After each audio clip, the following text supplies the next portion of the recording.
to launch their startup. This is the University of Tampa.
pledge. I pledge. I pledge. I am an NCAA student athlete. And I pledge to be a champion of unity on my team, on my campus, and in my community. I pledge to embrace differences and strive for inclusion and collaboration. I pledge to stand against racism, hate, and discrimination. I pledge to strive for love, care, and forgiveness. I pledge to stand against silence, deceit, and obscurity. I pledge to strive for dialogue, truth, and understanding.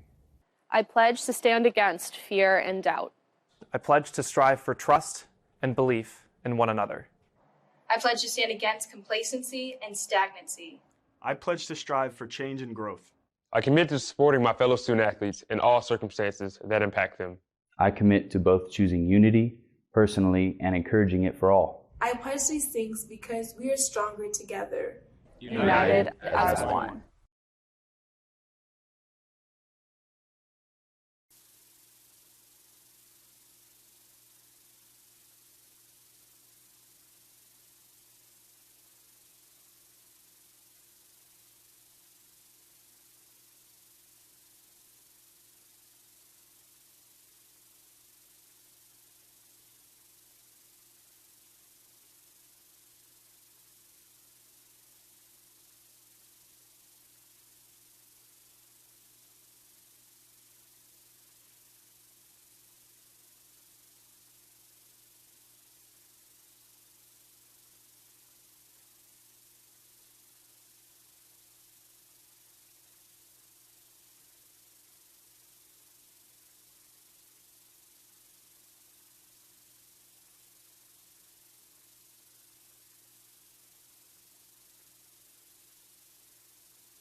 1 2 1 2 1 2 1 2 1 2 1 2. We won't see it here though.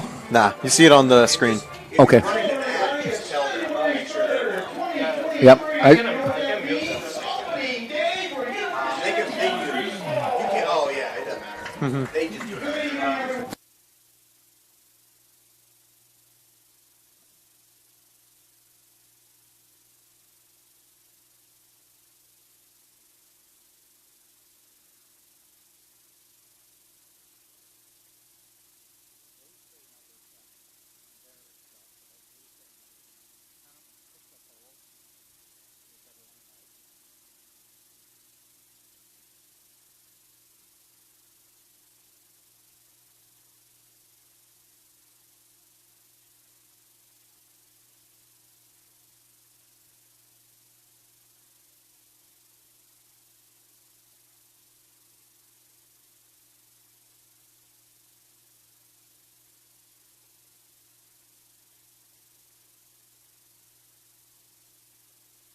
And welcome everybody to University of Tampa Baseball.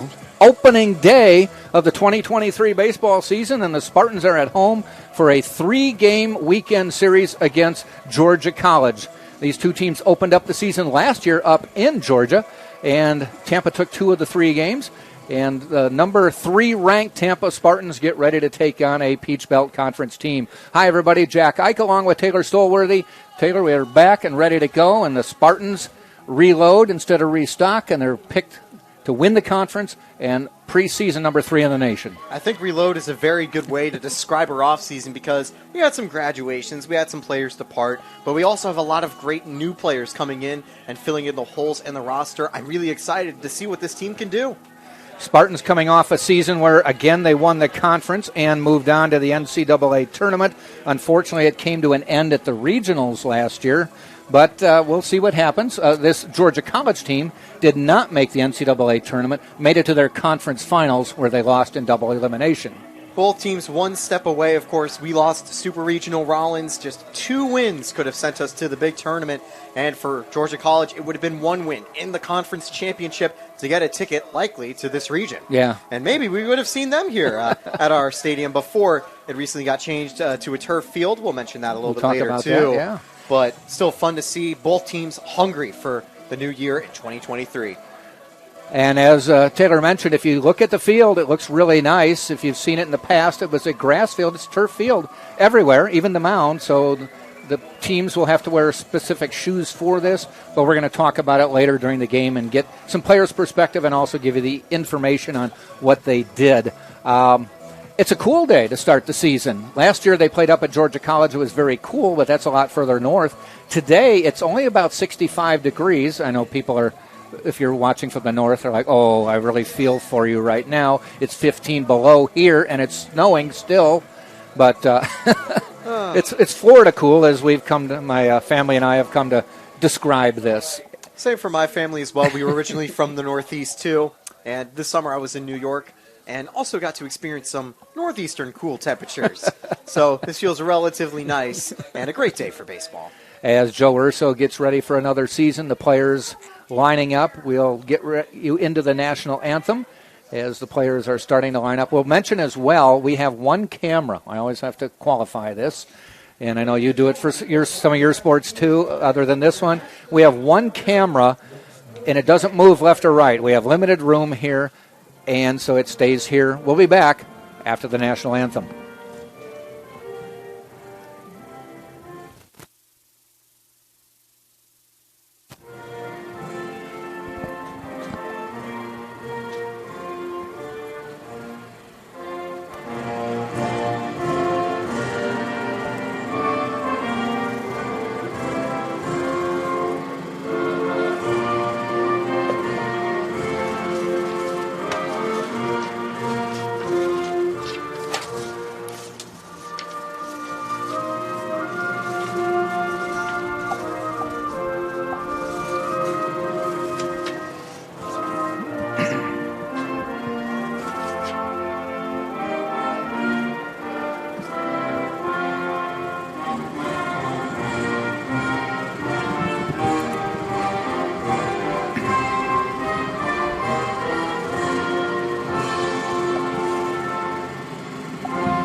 All right, we get set to start now. Just to give you a little update here, Georgia College is already 1-0 on the season. They played Emmanuel, Georgia, a couple days ago on February 1st, Wednesday, and won that game 4-2. Tootin with a home run in that game. Ben Tootin, one of their top players, returning players this year, and he hit a 2-run homer, which provided the margin of victory in that ball game. Let's get you the starting lineups for today's game, and the aforementioned third baseman is number 2, Ben Tootin. He is a redshirt senior from Bristol, Georgia.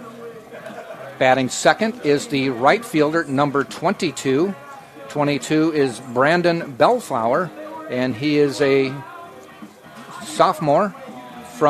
junior, from Milledgeville, Georgia. Batting third is the first baseman, number 27, Mason Spivey. He is a junior as well from Appling, Georgia.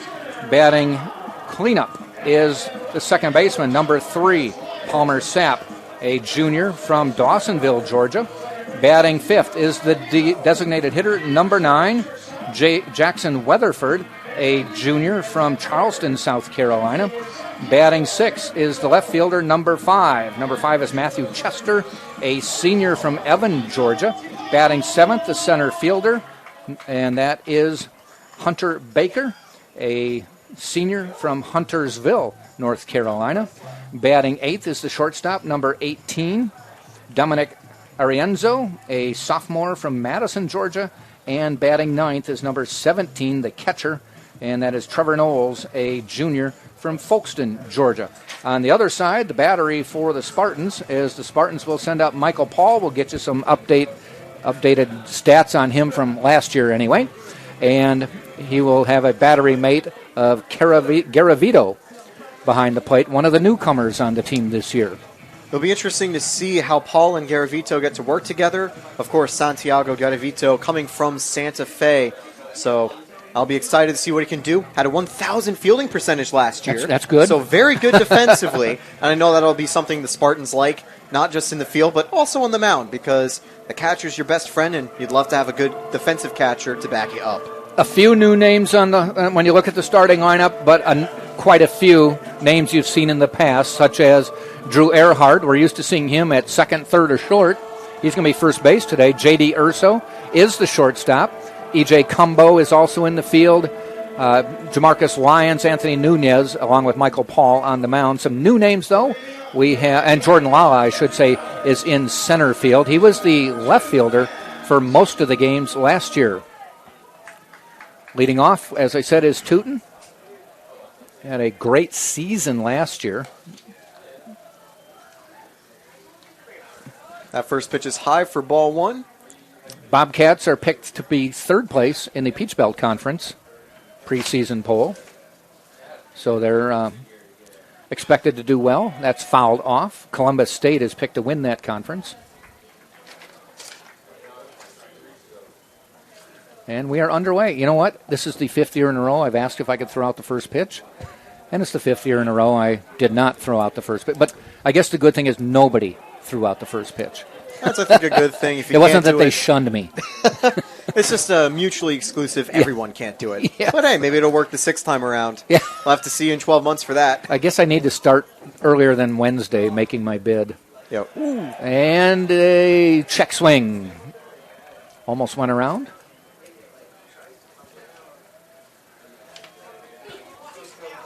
Have to be careful getting that close, can foul off the bat and make the count 2-2. But that'll be good for Tootin. It is 3-1 then, and the pitch from Paul. Nice off-speed pitch, swing and a miss. Georgia College playing 3 against Tampa here. Next weekend they host Eckerd, so they stay in the Sunshine State Conference. And then the weekend after that, host Florida Southern, so the SSC making some bus trips. Swing and a miss, the strikeout for Michael Paul. We're underway with the first batter.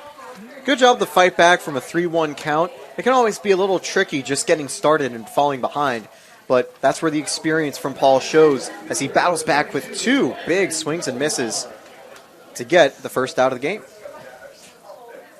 Bellflower now coming to the plate.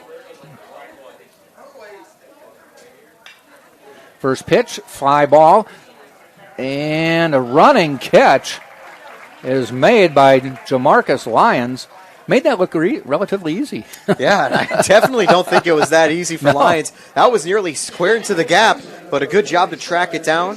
We know Lyons has some good range in the outfield, and showcasing it there, 2 away in the top of the first. We are off and running. I'm trying to see the flag, which you can't see, but it's over on the right field foul line, deep. Looks like it's blowing left to right, not out, but left to right, left field to right field. There's another foul ball. They may have a chance. Coming over, third base is Nunez, and we're out of the inning. A quick 1-2-3.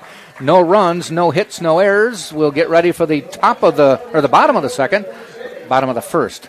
I'm getting ahead of myself here. Bottom of the first. No score. We'll be right back. You're watching on TampaSpartans.tv.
We're back here in Tampa. Let's get you the starting lineup for the Spartans. We'll get as far as we can before the first batter comes up. Leading off for Tampa will be number 8, Jordan Lala, a senior from Tampa, Florida, and went to the University of Miami and Steinbrenner High School before ending up here.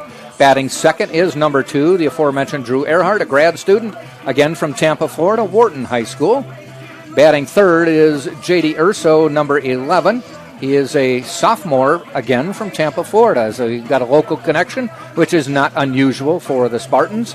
And batting cleanup, E.J. Cumbo, number 19. Cumbo is a junior from East Meadow, New York. Interesting story on how he ended up in Tampa. We'll get to that. Garavito, number 14, is the 5th hitter, a sophomore from Plantation, Florida, American Heritage High School. We'll get you the rest, but first, Jordan Lala to the plate for Tampa. Last season, Lala, a great year for him, and he's going to be a big leadoff guy at 17 stolen bases, and I would not be surprised if you see him maybe drop a bunt and try to run it out. Yep. That's why the corner infielder is playing a little closer in for this at-bat. First pitch outside. Lala hit .430 last year. Likes to swing the bat. No, that's slugging percentage. Take that back. But it's also good to know he's got 430 slugging. 357. 430 slugging as a mainly speed type of guy. That's a great attribute for a player. And he's a good batter, but he gives you such skill defensively, too, which maybe one of the more famous plays in Tampa Spartan history was made here last year. Yep, what a moment that was, saving the season. And now he gets a chance to start the season. Check swing, call strike. Or that one landed, I think, just in the zone. Yep. About maybe on the bottom line. 2 always waiting for that strike. So. Yep. Good pitch. I think it fooled him that time, but he still got the head in the count, 2-1.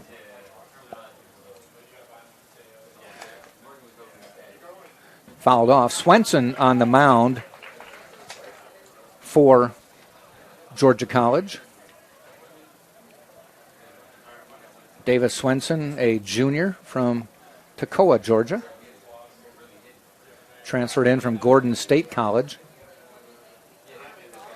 2 balls, 2 strikes. Lala waits. Swenson in the stretch. Fouled off. And the bat, did that go over the dugout? It did. That went over the Georgia College dugout. Oh, wow. And the good news is I don't think anyone was behind the dugout, no. So everyone's safe. But is anybody retrieving it for him? Maybe, maybe not. I think they do it for replacement from the Spartans dugout, though. Now they're finally like, enough of that. Oh, boy.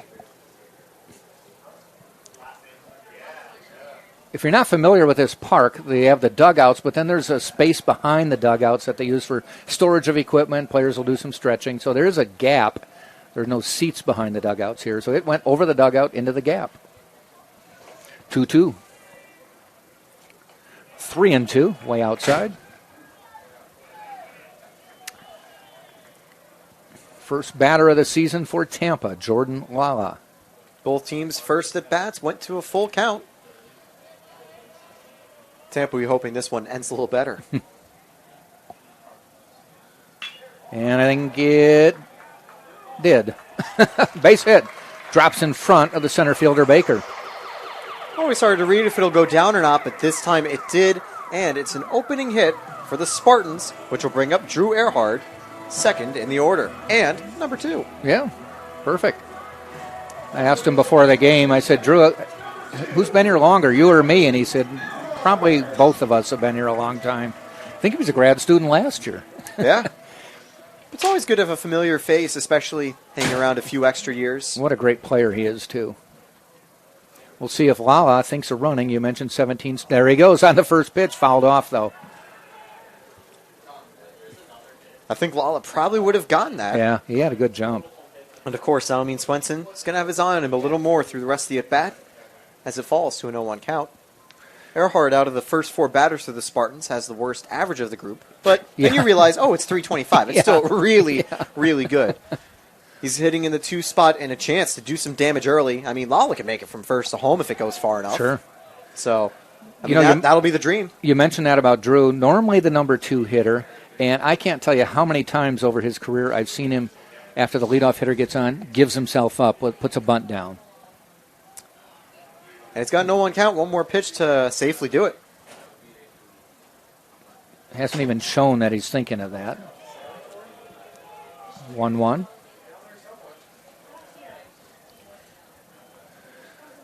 Swenson on the mound. Trevor Knowles is his battery mate, a junior from Folkestone, Georgia. Low outside. Setting the outfield or the field for you is Knowles behind the plate. Swenson on the mound. Is Spivey is at first. Sapp at second. Tootin at third. Arienzo at short. Then it's Chester, Baker, Bellflower around left, center, right.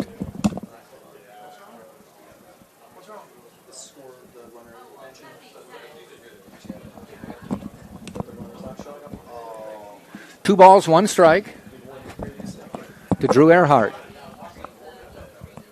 There goes Walla. Hit out into right field, but foul. So he's gone twice, and Drew Earhart's fouled him off. How unlucky to have that, the hit and run, and foul it off both times. Great jumps from Lala each time, too. So still 2-2.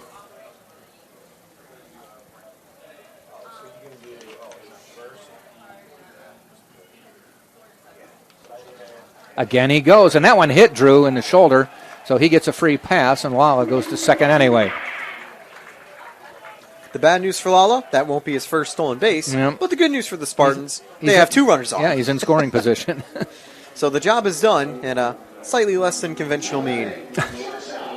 J.D. Urso to the plate now for Tampa.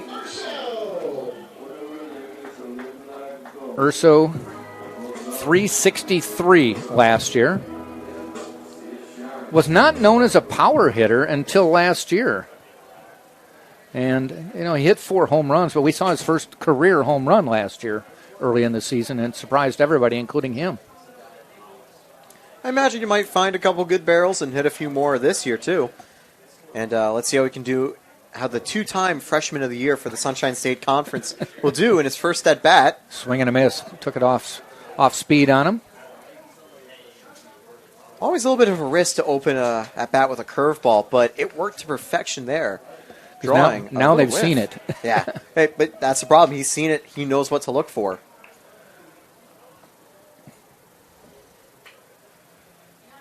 The Spartans dangerous with 2 on, no one out. Swenson looks back at Lala. A little high outside. Michael Paul last year started 17 games, was 8-5 on the year, pitched 96 2/3 innings, gave up 83 hits, 41 runs, 35 of them earned. Got to like this, 89 strikeouts in 96 innings, almost 1 per inning, and only 27 walks. Here's the pitch. Down, inside, and low. 2-1. Good discipline early for the Spartans. And you see Urso quickly recovering from that swing and miss, get ahead in the count. You like to have a 2-1 count here because it gives you some control. A 3-1 count in this spot is extremely dangerous. And a 2-2, still have plenty of shots to fight back. And that one catches the inside corner. We have gone to 2-2. Good job to paint the corner right there. That was a very close pitch, but Swenson made it work. Now we got a big 2-2 coming up. Combo on deck for Tampa. Lala on second, Earhart on first. Urso calls time and adjusts the helmet and steps back.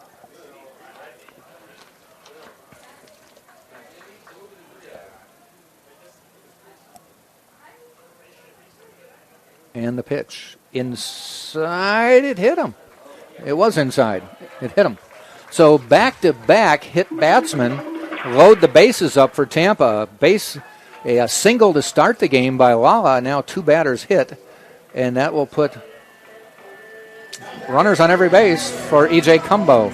So I guess we need to run to the stats and see how many home runs Cumbo hit last year. Yeah, well, I've got it right here. You got it? You're going to beat me to it? 7 home runs for the 915 OPS. And a spot like this, that's definitely a scary hitter to face. He was also first team All-Sunshine State Conference. And, he's going to enjoy having a chance with the bases loaded and no one out to get the first runs home for the Spartans.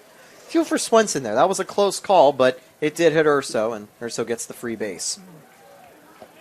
I think Coach Nolan Belcher came out to say, "Are you sure?" Yeah, you always should do that because, hey, there's a chance they may change their mind.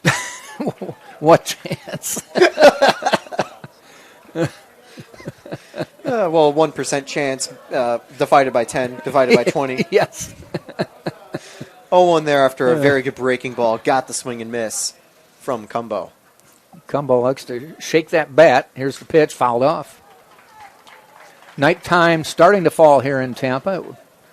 Always like it later in the season after daylight savings time. But then this 6 o'clock game is really a tough sun field when the sun is setting. I don't know if you remember that, but the sun sets right behind home plate.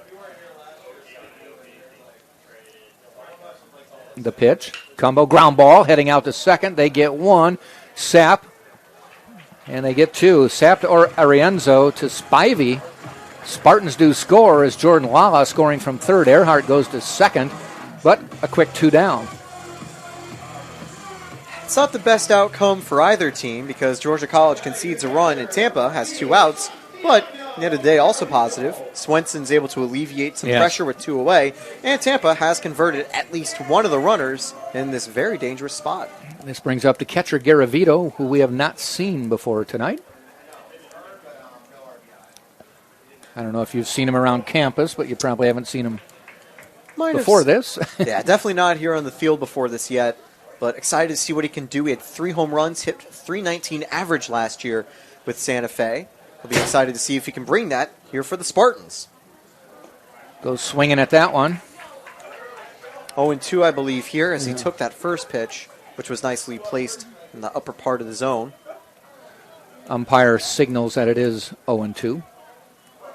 See if he can get his first Spartan RBI. Drew Earhart 90 feet away, actually about 82 feet away right now. Swing and a miss. Drop third strike. They'll tag him. And the inning is over. Now, he theoretically could just run to first base if he wanted. Yeah. But at this point, he's conceded the at-bat, so that'll end the inning. But you always have to be careful. Those types of loopholes, they can definitely exist. Spartans do pick up a run. They did get a hit from Jordan Lala. He eventually scored 1-0 at the end of 1 on TampaSpartans.tv. I am an NCAA student athlete. And I pledge to be a champion of unity on my team, on my campus, and in my community. I pledge to embrace differences and strive for inclusion and collaboration. I pledge to stand against racism, hate, and discrimination. I pledge to strive for love, care, and forgiveness. I pledge to stand against silence, deceit, and obscurity. I pledge to strive for dialogue, truth, and understanding. I pledge to stand against fear and doubt. I pledge to strive for trust and belief in one another. I pledge to stand against complacency and stagnancy. I pledge to strive for change and growth. I commit to supporting my fellow student athletes in all circumstances that impact them. I commit to both choosing unity personally and encouraging it for all. I pledge these things because we are stronger together. United as one.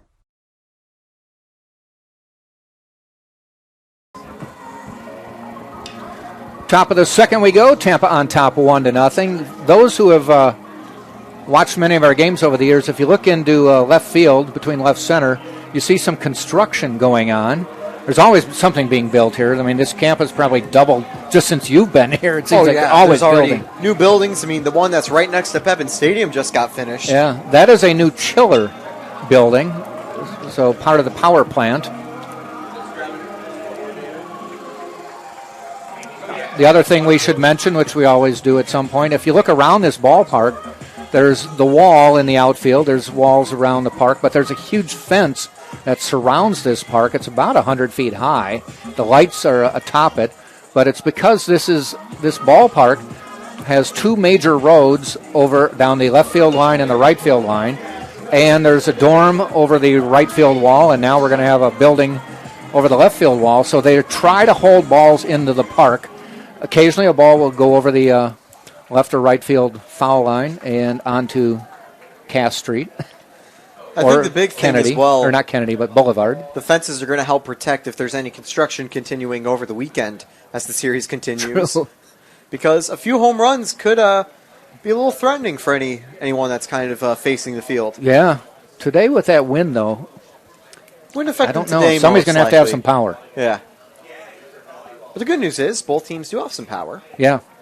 Of course, the Spartans bats, when they get in a rhythm, they can continually give fans free supplies of balls over the park. Fly ball heading toward the foul line. Falls in. Foul ball fell in the park. Did not go over the fence, but before the Spartans could get over there. Spartans defensively have Paul on the mound. Garavito is catching. Earhart is at first. Saladin, who has not batted yet, is at second. Nunez is at third. Urso short. Then it's Jamarcus Lyons in left. Jordan Lala in center. And E.J. Cumbo, who just gave chase, is in right. That was a good chase there from Cumbo, but just too far away. Definitely, I don't think anyone was getting to that. Nope.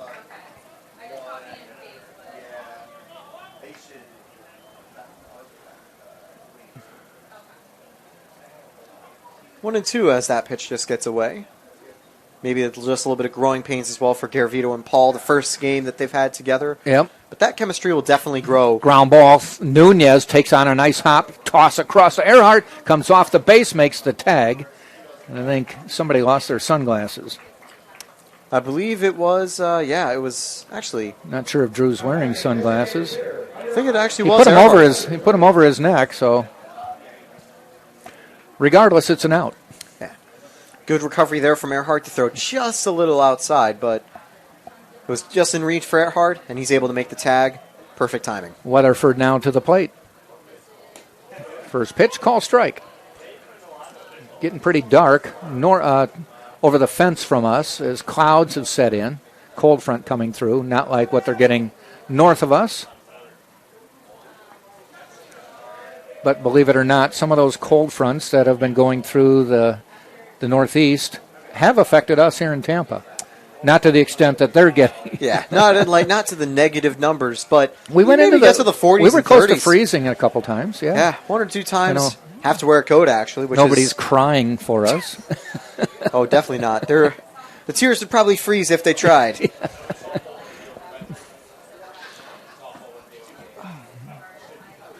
1-2, just a little outside. He hit the spot, but couldn't get Weatherford to bite. Really opening up the outside of the plate. An inside pitch could really throw Weatherford off here. That's also where I believe he found the first strike, and then he had the first ball. Swing and a miss. Pick up another strikeout for Michael Paul. We already mentioned Paul at 89 strikeouts last year. 2 already tonight. Off to a good start. 89 with his innings was about 1 an inning, so he's right on. You go the distance. That's a 9 strikeout game. Spartan pitchers rarely go the distance, especially this time of year. Yep. Joe likes to go by committee. Ground ball. Nunez able to get there, but it hits his glove and bounces away. That'll most likely be an error.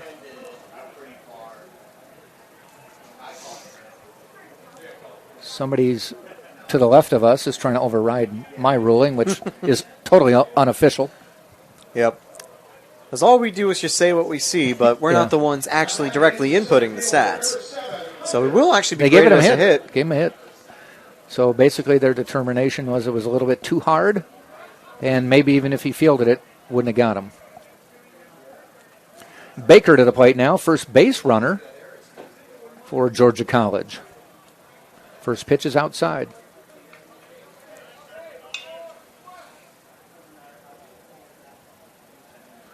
I was doing some research on Georgia College. They're actually Georgia College and State University. Oh, wow. It's a really long name. Georgia College, definitely just easier to keep it at that. Nice off-speed pitch for a strike. Hunter Baker in the previous game struck out twice. He's still looking for his first hit of the year. And as Georgia College is down by 1, I know he'd like to do it with 2 outs and try to generate a little more of a threat for the Spartans. Swing and a miss there. Taylor, I believe you said you saw a couple people who might be scouts, Major League Scouts here. I was just looking down. Certain times of year you look down and there's about 8 guns, speed guns, pointed at pitchers. I'll have to keep a closer eye, but thought I saw a few from potential Major League teams. As Runner the count will goes. go Yep. 2-2, and a quick little stolen base. Good job on the base paths by Chester. So scoring position with 2 outs. Paul might be one of the people the scouts is looking at. One of the leaders of the Spartan rotation last year. Hayden Erb, another big member. He's with the Rays minor league organization. Be fun to see if he makes it up into the single A league here in the Tampa area. Yeah, I think he was doing a little bit of A+ ball or A- ball a little bit earlier. And doing a little in one of the independent leagues too. So we'll see, maybe he does go to one of the local teams down here in Florida soon. Swing and a miss. Inning is over. Stranding a runner at second. We've played an inning and a half, and it's still Tampa 1, Georgia College nothing on TampaSpartans.tv.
Bottom of the second, still 1-0 Tampa. Spartans picking up a run in the bottom of the first. And they will send Doskow, a new player, Saladino, a new player, and Jamarcus Lyons, 6, 7, 8. Fun to see what Doskow can do.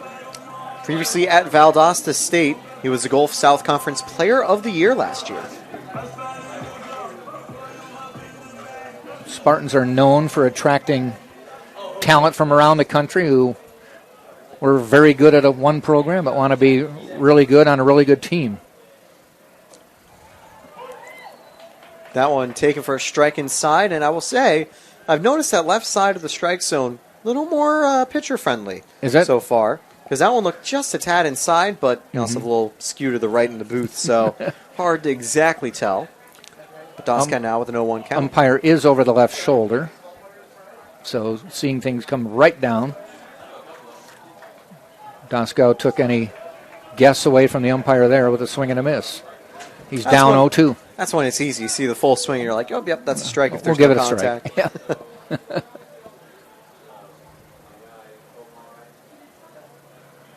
What's he do? He's got ahead of the count. Threw some heat. It's a little bit high. We are back on the air tomorrow, single game at 3, and close out the series with a single game on Sunday starting at noon. And that's the pattern we're going to have for the first 3 weekends. Friday, Saturday, Sunday, 6, 3, and 12. Bounces, Knowles with the stop.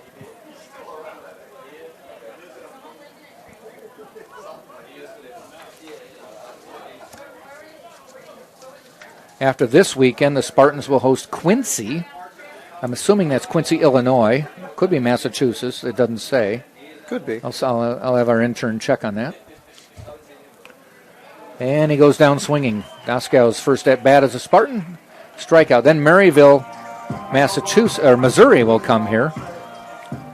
I always find it interesting to have the teams like Maryville, Massachusetts, Miami, Ohio. Yeah. When it's like a city or a state, but it's a completely different spot. Yeah.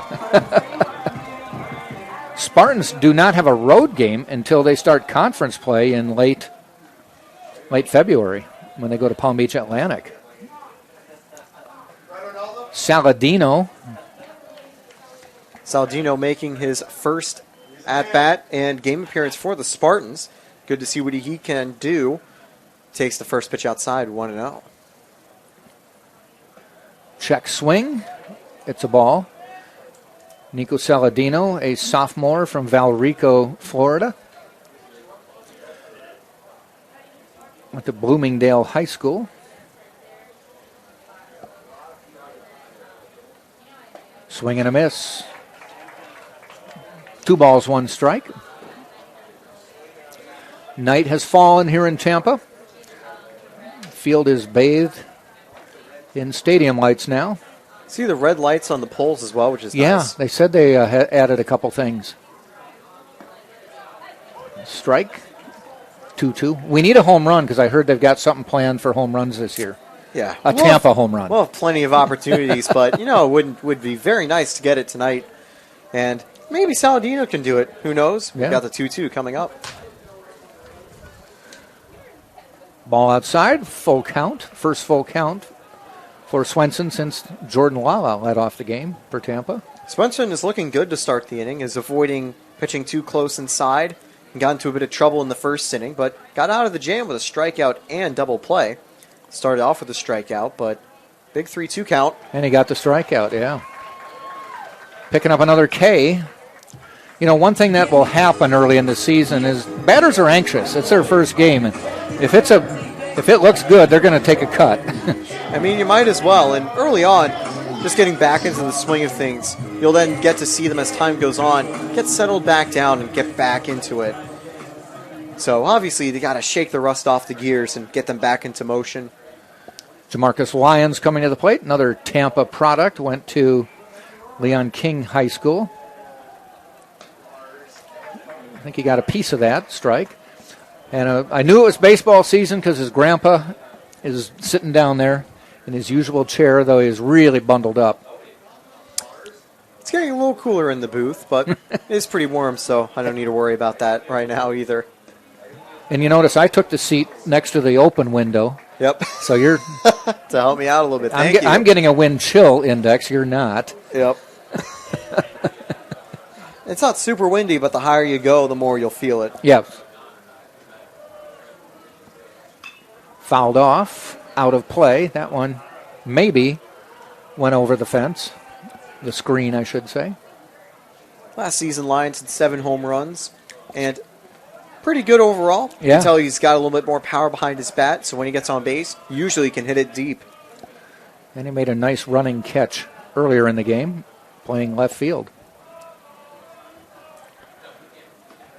Nice stop by Knowles.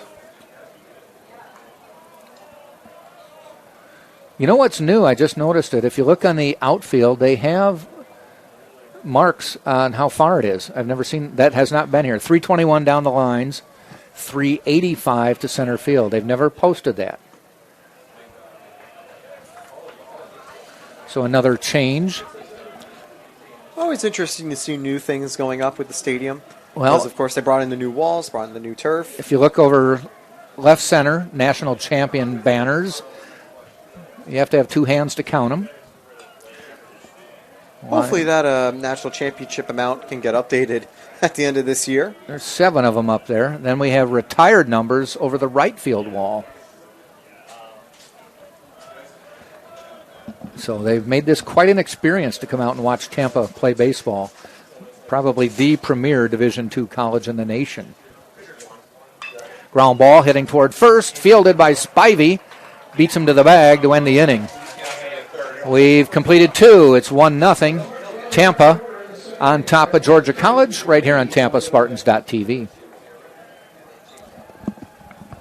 I pledge. I am an NCAA student athlete. And I pledge to be a champion of unity on my team, on my campus, and in my community. I pledge to embrace differences and strive for inclusion and collaboration. I pledge to stand against racism, hate, and discrimination.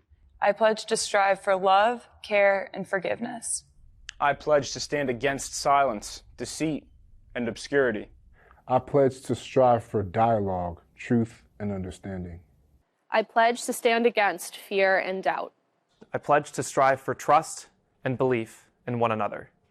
I pledge to stand against complacency and stagnancy. I pledge to strive for change and growth. I commit to supporting my fellow student athletes in all circumstances that impact them. I commit to both choosing unity personally and encouraging it for all. I pledge these things because we are stronger together. United as one.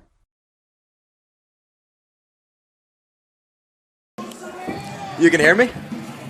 All right, we are headed to the third inning of a 1-0 Tampa baseball game. Jack Ike, along with Taylor Stolworthy, and Taylor has given up his seat for a little bit because we've got a special guest up here in the booth, as we're going to talk to Carson Queso, one of the players for Tampa who unfortunately is not able to play. Yep. And that is a nasty-looking thing you've got on your left arm. What happened? So I have a partial tear in my UCL. I got hurt on October 10th, and I got surgery towards the end of December, on December 21st. Dr. Eaton did my surgery. Got an internal brace put in, and I will be ready to go by the summer. Wow. Yep. Is that pretty quick turnaround? Pretty quick. As far as you can tell? Yeah, it's not a true Tommy John surgery, but it's still, the ligament that deals with the Tommy John surgery. Just instead of a full reconstruction, it was just, a partial repair. Okay. Carson Queso is a sophomore, a left-handed pitcher here for the Spartans. Another player from Tampa, Wharton High School, along with Drew Earhart. Though, if I remember right, Drew would have been about 9 years before you, right? Me and Drew were actually teammates. Were you? His senior year and my freshman year. My uncle was actually the head coach at Wharton, so I, grew up going to all the games. And, Drew was a 4-year starter there. Sure. It was kind of a weirdly surreal moment to, watch a kid from when I was in middle school, end up being teammates with him when I'm a 14-year-old kid. And he's, committed to play here and ended up signing to come here. And then now everything's come full circle, and now we're teammates again. So It's been a pretty cool experience. Michael Paul to Arienzo, the number 8 hitter in the lineup. Fly ball out to center field. Jordan Lala, that is a rainmaker. That was up there. Lala makes the catch in medium center field. 1 up, 1 down. Carson, one of the reasons we wanted to talk with you is you guys over the Christmas break or the holiday break, a lot of, I don't know if it was the whole team or a number of players went to the Dominican Republic. Yep.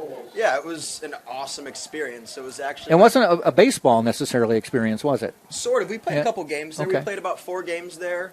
And then we also did a bunch of community service stuff. We ended up painting houses, but we also, There's a ball down the line. It's going to fall in for a base hit, cut off by Lyons, and a quick throw in holds him to a single. Nice play by Jamarcus. But yes, it was a baseball trip, but it was also, a community service trip as well. It was my first time leaving the country, and, there were some things I saw in the Dominican Republic that I just never thought I would have seen before. Huh. The way that they live over there is completely different living here in the United States. It was a very eye-opening experience. Do you know what cities you went to or towns you went to? I know we went to Santo Domingo. Okay. I am not sure of other towns, but we were... That's like the big city in yes, it's the capital. DR, right? Yes. Okay. And everything I read was just what you said. It was an eye-opening experience. It's something you do not experience in the United States. Yes, sir. I mean, it was just the sad things, of the poverty there. That we ended up going when we went to paint houses. Kids were, picking out our sunglasses. They were, looking at our necklaces. They just wanted what we had, and some of us left just in our underwear. I know I gave up. I gave up some shirts. I had some extra pesos in my pocket that I knew I wasn't going to use in the rest of the trip. I ended up giving to the kids, and wow. Even such a little thing like that meant the world to them. Huh. And even outside of just where we were doing our community service, the games that we were playing, kids were piling up along the fence in the stands, and thankfully we have some kids that speak Spanish on our team because I was so eager to talk to the kids, but unfortunately my Spanish isn't that great. Yeah. So I had a translator with me that I was able to connect with the kids, and there's some that actually follow me on social media that I've been able to keep in touch with, which is pretty cool. I know that JD and Coach Urso keep in touch with a couple kids there as well. Very nice. It was a fly ball again to Lala, so 2 outs now with a man on first base. When people here think of the Dominican Republic, they think a baseball crazy area. Did you see that? Absolutely. I actually saw about a 15-year-old kid taking BP, and I was like, wow, this kid had some really impressive swings. And I watched him take some ground balls at shortstop, and I asked some guy, I was like, hey, is he getting looked at by any pro baseball clubs? Because you can sign there when you're 16. Oh, wow. And they can, take you under their major league facilities in the Dominican Republic, because all 30 MLB teams have facilities in that small country, which is amazing to me. Huh. And I ended up asking the kid, I was like, hey, are you talking to any MLB clubs? He said, yeah, pretty much all 30. And come to find out that he was actually preparing to play in front of scouts. Really? And one of his trainers actually said that he's looking to sign anywhere between $1 million and $2 What million. position was he playing? Shortstop. Wow. $2 million. I mean, that's gold to us. Yeah, absolutely. There's a walk. So runners at first and second with 2 outs. That'll bring Spivey to the plate. You said you played about 4 games. Who did you play? Did they have teams down there for you to play? We played. It was almost like their military teams. We played the Army, the Navy, and the Air Force. Good competition? Very good competition. A lot of them were older. They were probably around late 20s, early 30s. Okay. But for being older than us, they held their own. It was a very competitive game. Old guys can be good, Yeah, I know. It was really cool. I would go back 10 times out of 10. It was. How did it get arranged? Whose idea was this? So back in 2014, University of Tampa, the baseball team went to Cuba. Yes. And Coach Urso said that he had loved the experience. The guys loved the experience. So every 4 years, he kind of tries to do a little trip like this. Unfortunately, back in 2020, COVID happened, so we couldn't go on a trip then. So it was postponed to this year. And everybody just loved it. We heard about it. And Let's get to see what happens on this pop-up. Drew Earhart gives chase, hits the top of the dugout. Ball out of play. Yeah, and everyone just absolutely loved the trip. We were all excited from the first day on. I'm pretty sure majority of us would have wanted to stay there as long as we could. How long were you there? A week or so? About a week, yes, sir. Okay. You jammed a lot in there then. Yeah, we did. It was, you wake up at 6:30 and you're not getting back to the resort around until 10:30, 11 o'clock. It's an all-day thing. So you slept well. Slept very like a baby. Like a baby. Tell me more of the humanitarian things you did down there.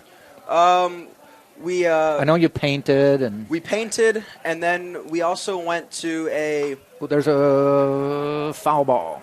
We also went to a Winter League game. That was really fun. Really? We got to watch Estrella play, and there was some prospects from the Mets there. A couple former big leaguers. Robinson Cano was there. It was kind of cool because I went to New York and I watched Robinson Cano play for the Yankees. Yeah. And then now I see him out of his major league uniforms playing in the Dominican Republic. That was cool. The first night we were there, we actually had to take BP on a field. And, you just see these kids along the outfield fences just hanging out. Swing and a miss will end the inning. You can stay a little longer? Absolutely. Okay. As long as you need. All right. Spartans get out of the inning, did get a nothing across, so we've now played 2.5. And it's still Tampa 1-0. We'll take a quick break on TampaSpartans.tv.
We head to the bottom of the third inning. Tampa on top 1-0. Jack Ike, Taylor Stolworthy, Carson Queso joining me. Spartan left-handed pitcher who unfortunately has a elbow injury. I'm going to simplify it as much as possible, and not able to play for the season, which is really unfortunate. But you did get a trip of a lifetime. I did. Spartans went to the Dominican Republic over the winter break. And how many went down there? The whole team or most of the team? Or? Majority of the team, unfortunately, a couple injuries. One kid wasn't able to go, and other circumstances, a couple kids weren't able to go. But, yes, majority of the entire team went, and it was the coolest trip I'd ever been on in my entire life. Did some of you have to quickly get passports, or did you have enough notice to? We did get enough notice. Coach Urso told us about the trip ahead of time, about in August. So he gave you about 2 months to get a passport. Did you have to quickly find one? Yes, I had to find one, but there were some kids that actually had to go down to Miami to a passport office, and they print them right there for you. Oh, but obviously, driving to Miami is not fun from Tampa. No, it is not. Anthony Nunez at the plate for the Spartans, number 9 in the order. Jordan Lala on deck.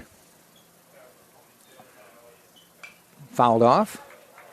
Davis Swenson on the mound for Georgia College.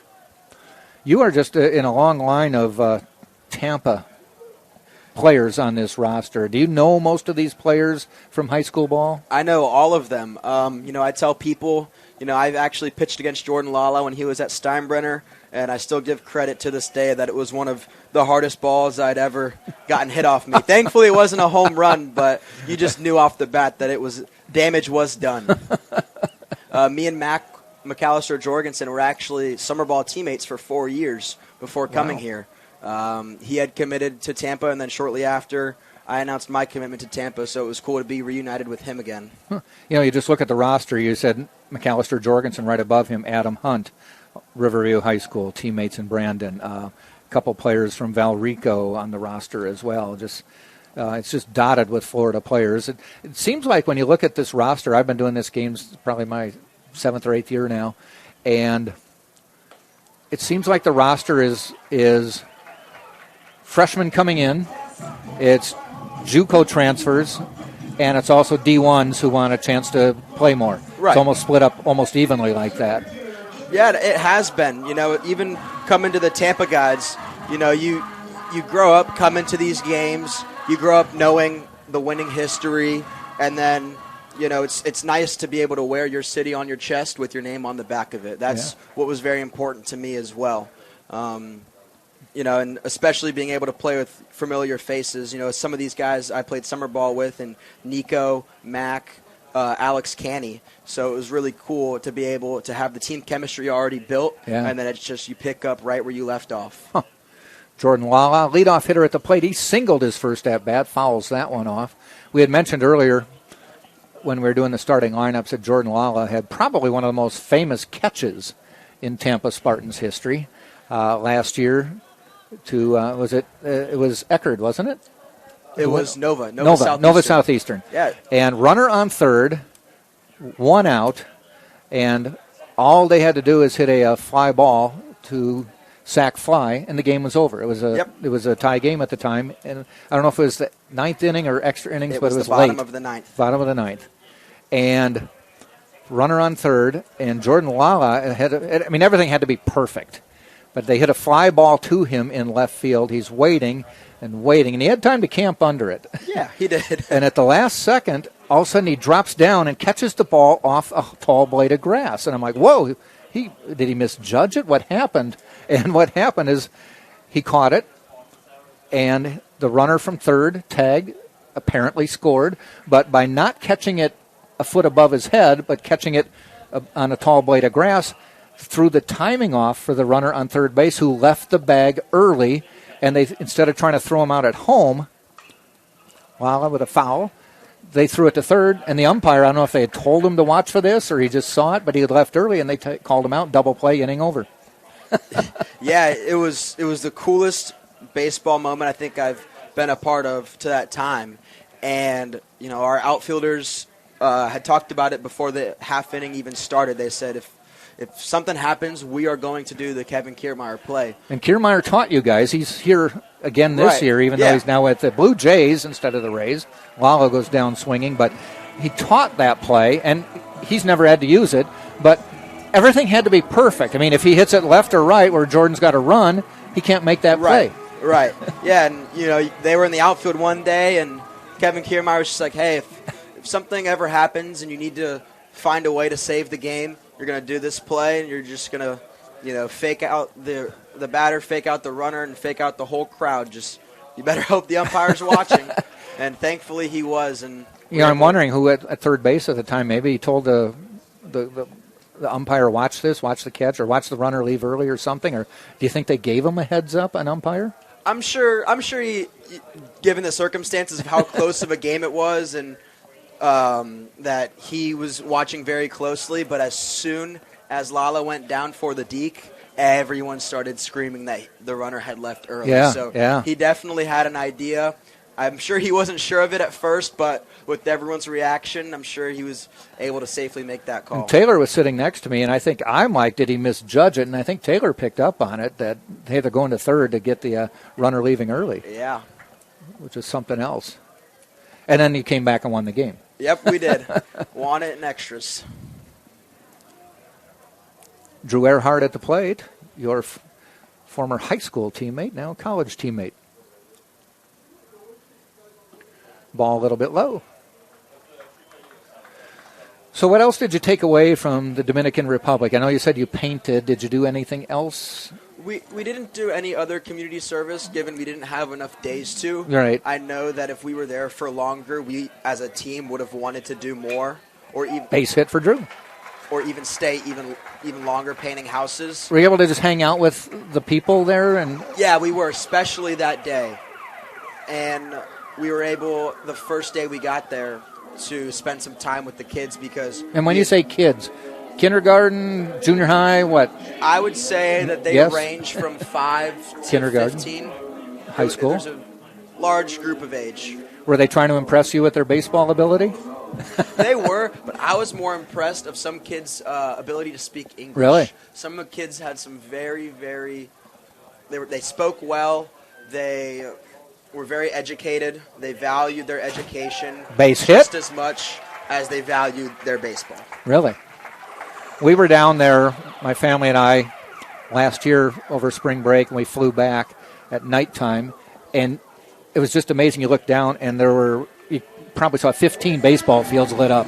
Yeah, it seemed like there were baseball fields every at least 3 square miles. You just see a baseball field on your right, you keep driving, you see a baseball field on their left. How good are the fields? Did you play on good fields? The fields that we played on some were very nice, and others you were expecting a bad hop. Okay. your corner park field kind of? Yeah, but we did not care about the circumstances of the field. We were just happy to be there and ready to play baseball. And I did hear that you gave away your hats, your shirts, pretty much everything. We did. I left with just about nothing. I brought extra shoes. I gave them some weightlifting shoes that we had my first year here, and because I knew that they needed it more. Were you told to be ready for something like this, to prepare for that? We were. I wish I had prepared a little bit more. I couldn't carry 2 bags because of my arm, but if I would have had another bag, it would have just been filled with extra pants, shirts, socks, and everything. Wow. Spartans have 2 on with 2 out, and Cumbo at the plate. Chance to drive in a run. Drew Earhart on second. J.D. Urso on first. Cumbo swinging the bat. Hit into a double play last time. Sees one outside, and it's 1-1. Kind of gives you an appreciation for being back here in the U.S., though? Absolutely. Absolutely. I'm very fortunate for what we have. I'm very happy with everything that has been given to me. I wouldn't trade it for the world, knowing what else is out there. But I'm super, super thankful for the experience that I had. What was their baseball knowledge? They know the major leagues inside and out? Absolutely. It's a major league hotbed, that country is. Definitely. You ask them who their idols are, everyone is a baseball player that is their idol, which is very cool. They preach everything about what their idols do. You have former big league trainers. That ball just going foul. I think it may hit the screen. It does. You have former big league coaches and trainers teaching these 12 and 13-year-old kids, Pedro Martinez's slider grip, and it's like, this is how he does it, and he was Really? a Hall of Famer. So now you're going to try and learn how to do it exactly like he did, so you have your ticket to the big leagues one day. Who would coach some of these youth teams? Just parents, or do they have a pretty good system set up? I don't know how they coach their youth baseball, Mm-hmm. but they had actual coaches for the military teams that we played against. Huh. The cool thing about the Dominican Republic is how they go about their work ethic, because they do eat, sleep, and breathe baseball, which makes them so successful when they get their opportunity. The thing that we have that, in my opinion, is a little bit better is our technique, but their tools are better. They hit the ball farther, they throw it harder. We are just more, I guess, polished because we are able to have different training. I'm sure if you took a couple kids here in the Dominican Republic and brought them to the United States, their technique would be a little bit better. But they don't need that just yet, because by the time they're 16 or 18 years old, they're already going through their minor league with their minor league coaches, able to perfect their techniques. It's gone full on Cumbo, 3-2 with 2 outs. Runners will be moving. The pitch, they go. It's a ball. No, he called him out. Drop third strike. They throw down to first and get him. But I thought that was inside. That's why I'm up here.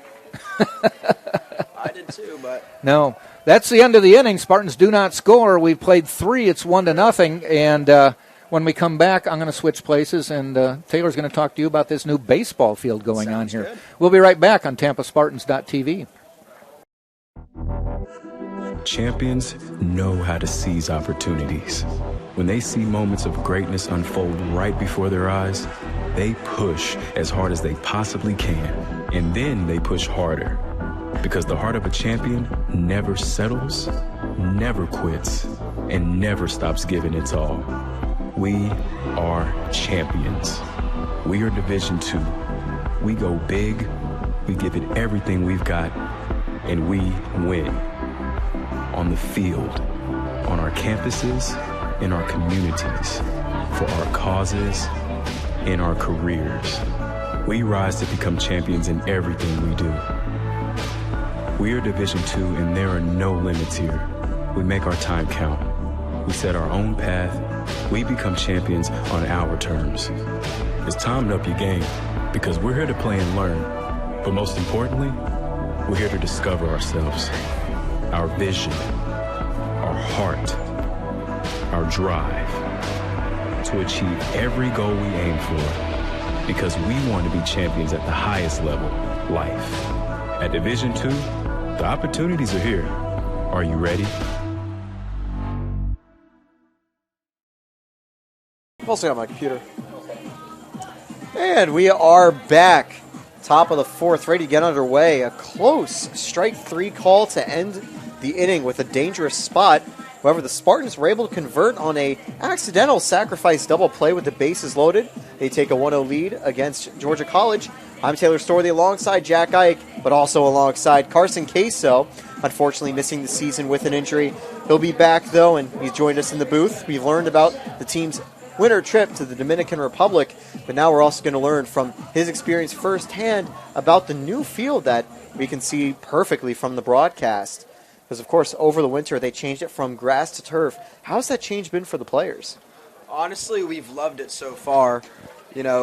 Before we had a really great defense, but now I really think that this is going to separate us from everyone else being one of the best defensive teams in the country. We're able to run faster, and we're able to not get those different hops that you would get on a regular clay field. Now, everything being that perfect hop on turf, we're able to make plays look a lot easier. Similar to that play right there, Nunez with the quick round out. And we've already seen some good plays from the Spartans at first, because, of course, taking a look in the field out and left, we've got to reach over. Yeah. We got Jordan Lyons out there. Yeah, made a great running catch. Yeah, Jamarcus made a nice play out there earlier to save possibly a big inning. And then you've got great defenders in the infield, and Drew, Nico, JD, and Anthony Nunez, as well as a former Gold Glove winner, Jordan Lala, in center field. Forget gold. I'd say that's platinum or diamond level glove with the stuff he was able to do. Last inning talking about the famous Kevin Kiermaier catch, saving the Spartans season when they needed it the most. Wonder if Lala can give us a little more of that this year, but hopefully not as much of a high leverage spot because I'd rather have things a little bit easy. Don't want to have too many kind of nerve-wracking moments out on the field. 1-2 count here for Sapp. He's 0 for 1 today. Won't go 0 for 2 yet as the count goes 2-2.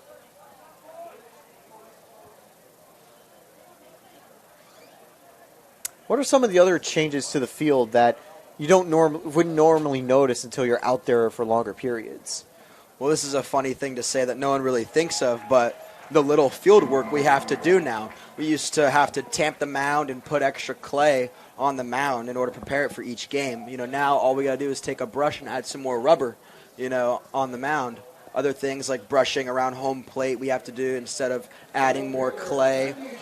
The also very good thing is no more rainouts. Yeah. No more long days at the field where you're sitting around waiting to see if you're going to play or not. You're always going to get the game in that day no matter what. That's what I enjoy too because, you wake up every morning ready to play baseball. It's one of the worst feelings ever getting a rainout. Yeah, as there's a hit by pitch there on a close call, but we got to see the rainout, I think, in effect today because it was pouring earlier today. It was, but the field wasn't really wet. I think the field had dried up by the time, but yeah, even seeing the rain out there, I knew we were going to play just because of this new turf field that we have. So it's definitely an advantage, and of course, it might be tricky because you have to find the new cleats that you got to use for a turf field, but at the end of the day, allows us to play more baseball, and it's fun as well. Right, we've gotten a couple pairs of cleats. Everyone's kind of given specific pairs at the beginning of the year to test and see what they really want to work with for the entire year. Some guys prefer molded, some guys prefer metal. Even some guys might wear turf shoes out there just because they don't want to have the spikes. They like feeling very grounded.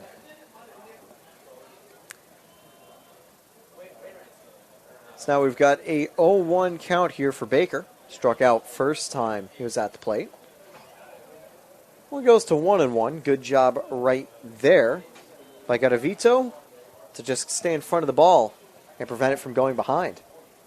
Another thing I actually wanted to touch on, of course, Tampa, they've brought in 2 new catchers.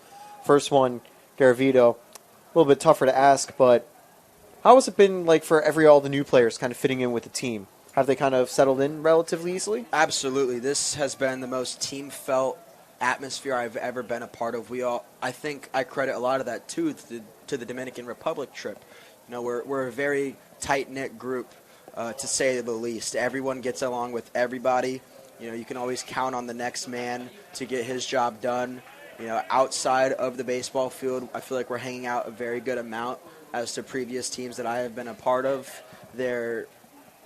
And everyone does their job. We have a lot of depth.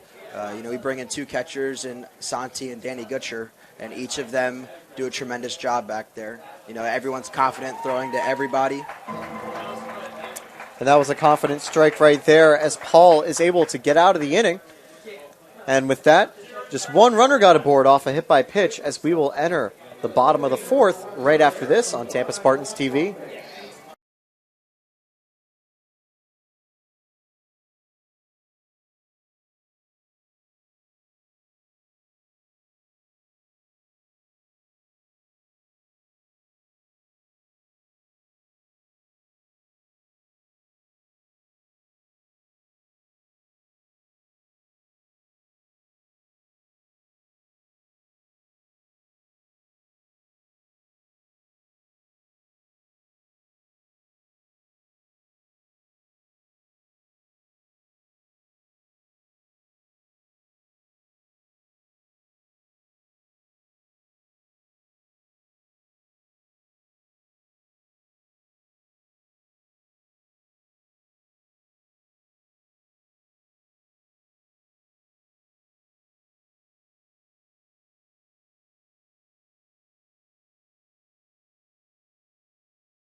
And we are back.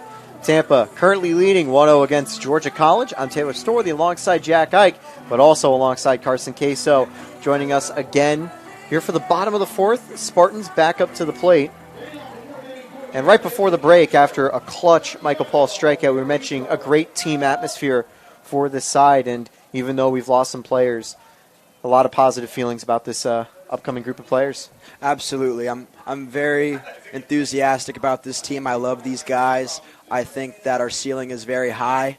You know, as long as we stay the course of this very long season we have ahead of us, I think there are great things to be expected. We have had a bunch of awesome transfers come in and a bunch of returners, very important returners, not only on the field but in the clubhouse as well, that really make a difference for this team. One of those transfers on the field is Garavito. He's at the plate for his second at-bat of the game. Struck out last time. Looking to do a little bit better right here to kick off the inning. Took the first pitch for ball one.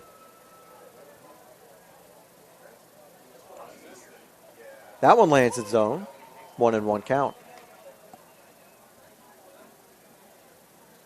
But a really nice night out here. And do you prefer night or day games as a player? Do you like to play under the lights, or do you like just a nice afternoon game?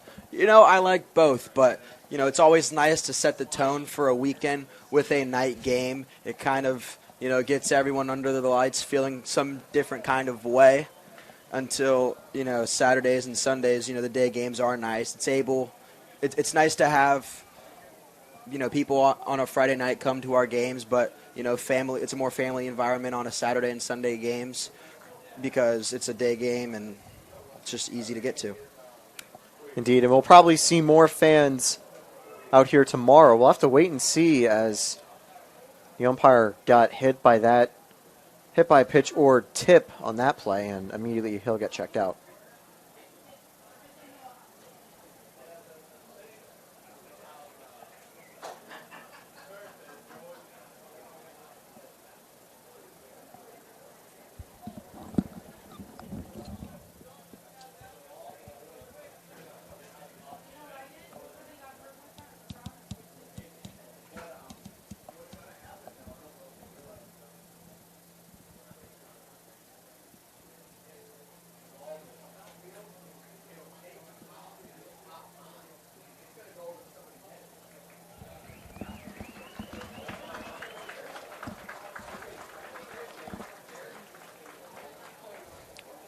Checkup complete. It looks like he's just about ready to get back into the game, but you never want to see that.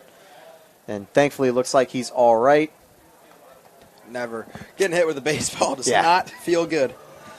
Especially like that. Takes a hard tip off the bat. And it looked like it might have been a fastball that pitch, too, so just compounds to all of it. I think they're going to rule it as a foul tip there, and it's going to be a 3-1 count. If it wasn't a foul tip, it certainly would have been a hit-by-pitch free base for Garavito. Well, maybe it's better that it wasn't a hit-by-pitch. Garavito! See ya! The first home run as the lights go out in center field.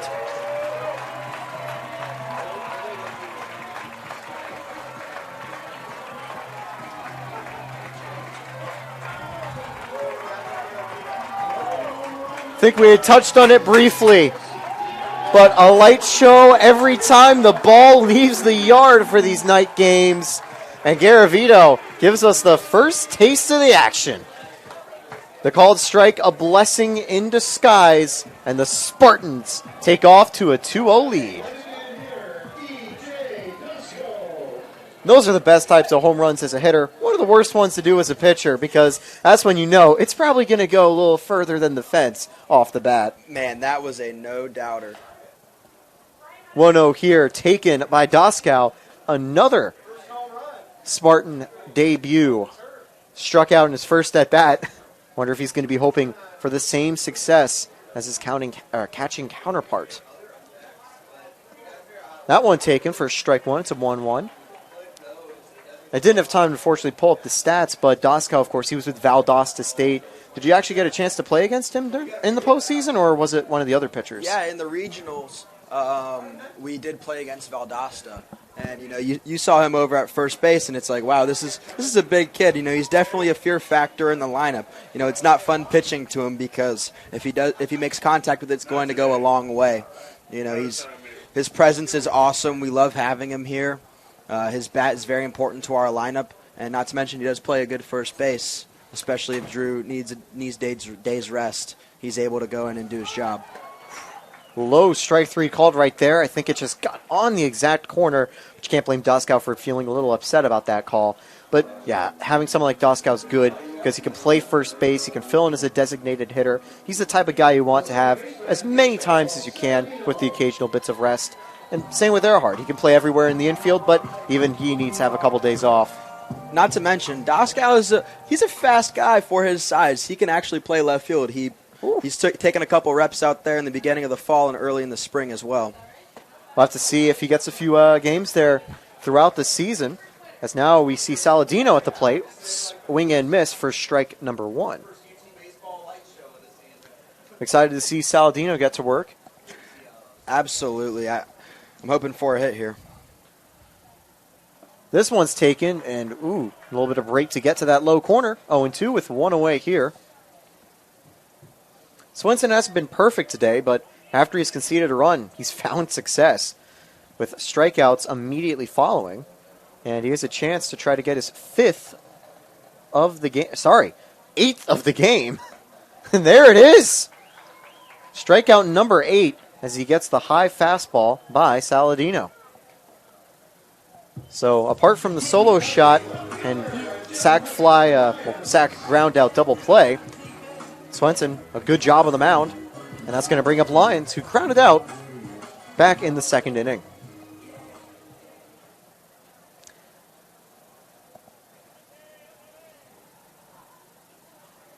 That one taken just outside, ball one.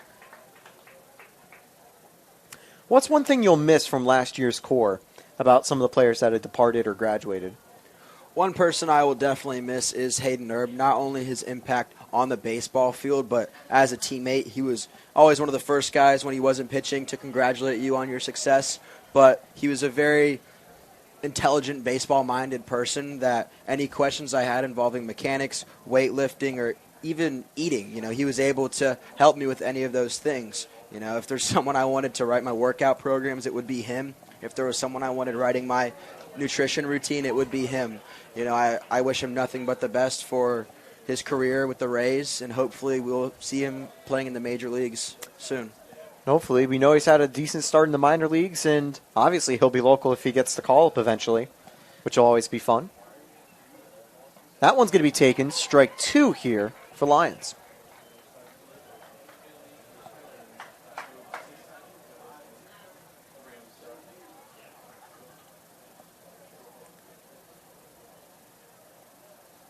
Now the 2-2 from Swenson. This one fouled away, and Lyons stays alive in the at-bat. Now, as a pitcher with the Spartans, who would you be the most worried about facing on the mound in a high-pressure situation? Out of all your teammates, who would you say, if I could pick anyone not to face, it would be this guy? Me and Drew have a lot of battles. Drew is a very fundamentally sound baseball player. He does the little things right, which every coach would love on their team. If you can create a lineup with 9 Drew Earharts, a lot of coaches would, which I think is very cool. You want him to he's able to, the best 2-strike hitter on our team. He's able to go the other way. He's able to pull the ball. Just a pure hitter at the plate. We'll see Drew Earhart up next inning as the strikeout ends the bottom of the 4th. We're just about to get ready with the top of the 5th after the break. It was a solo shot to get the lights dancing. 2-0 Spartans lead. Champions know how to seize opportunities. When they see moments of greatness unfold right before their eyes, they push as hard as they possibly can, and then they push harder.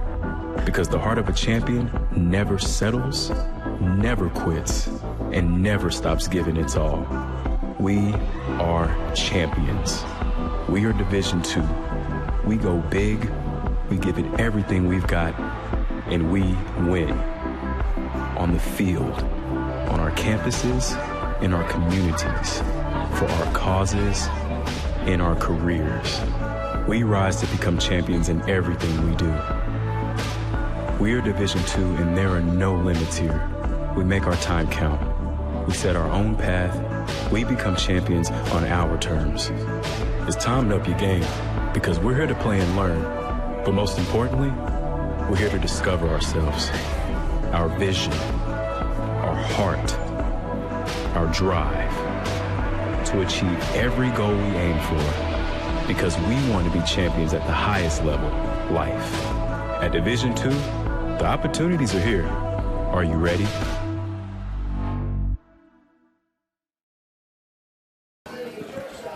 And we are back, top of the 5th inning.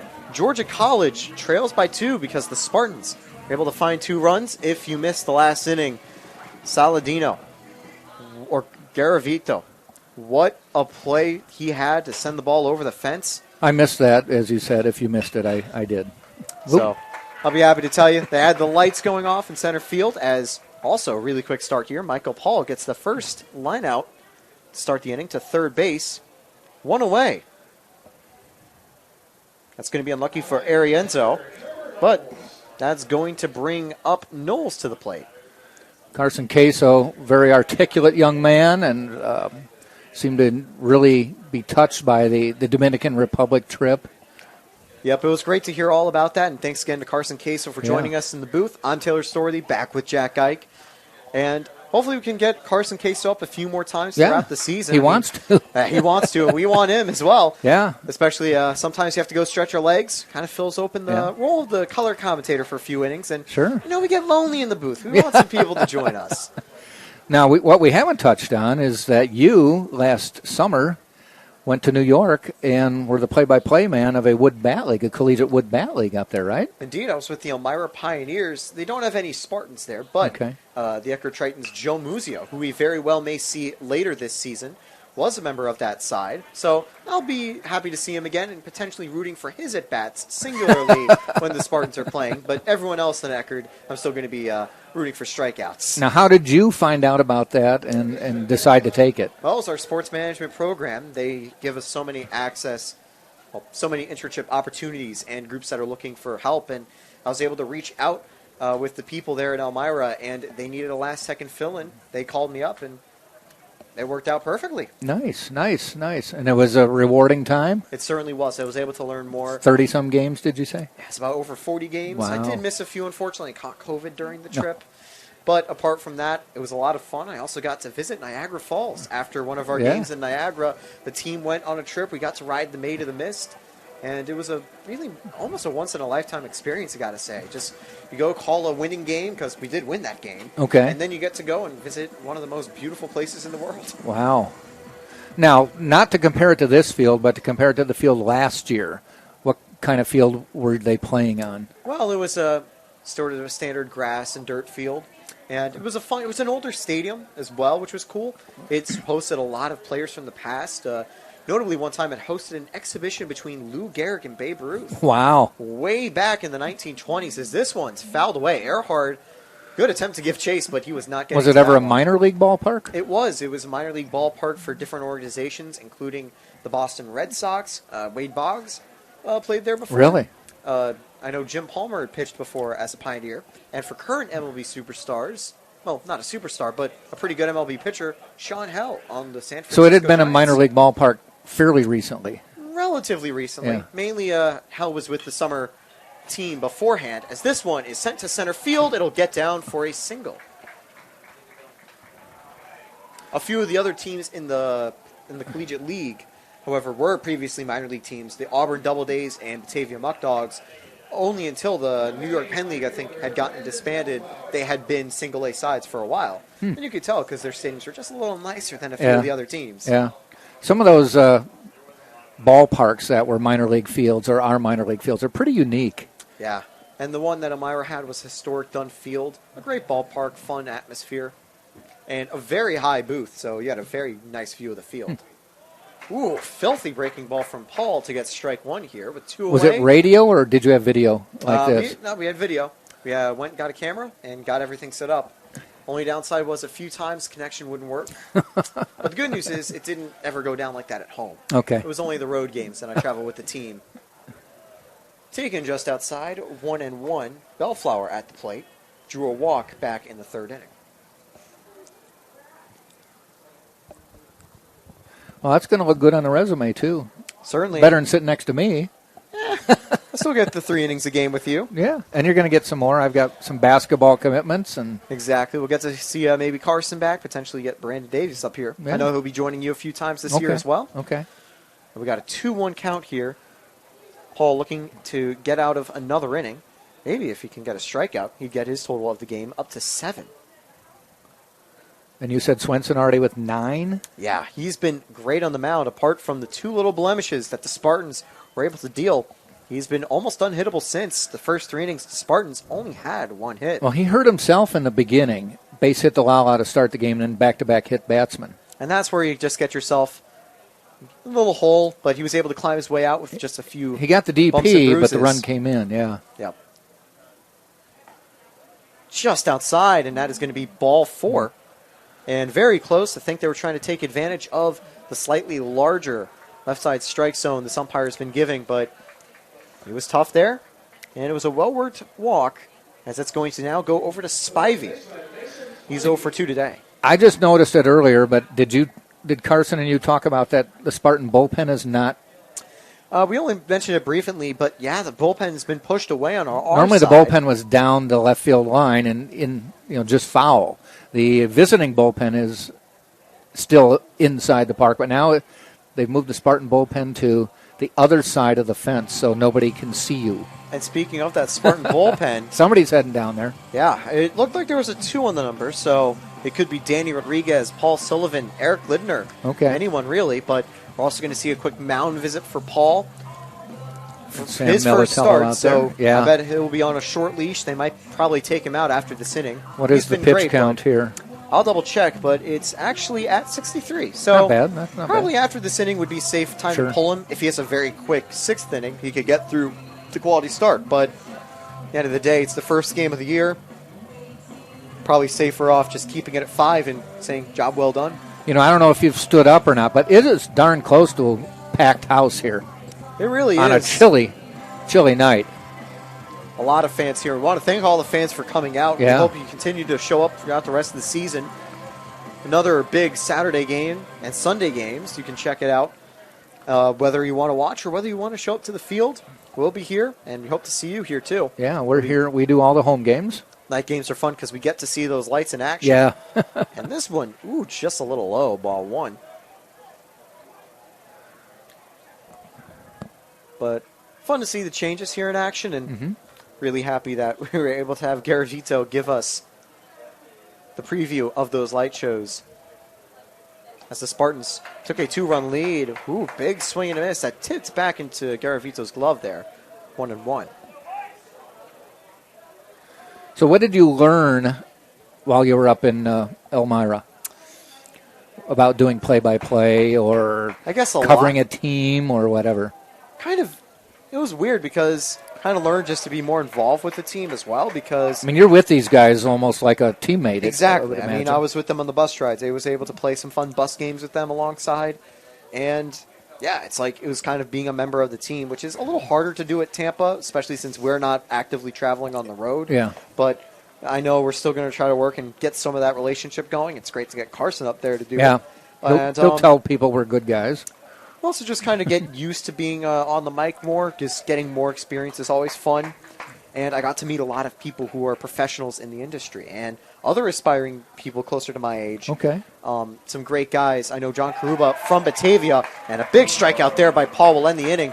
But a lot of fun guys that I really hope are doing well as they continue their broadcasting careers back up north.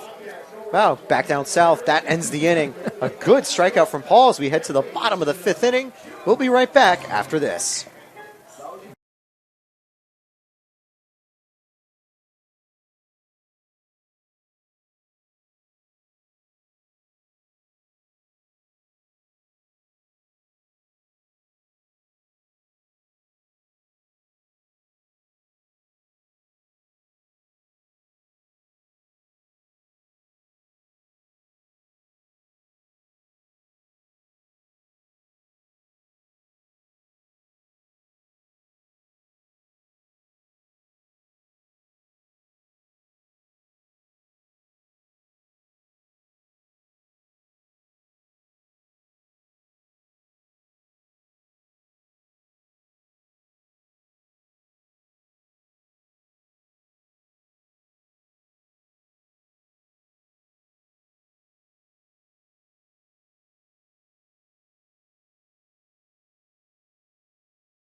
Bottom of the 5th, we're back with more Spartans baseball. I'm Taylor Storley alongside Jack Ike. And Jack, great start for the Spartans here. So far, it's been a good start for both teams. It's been pretty good baseball.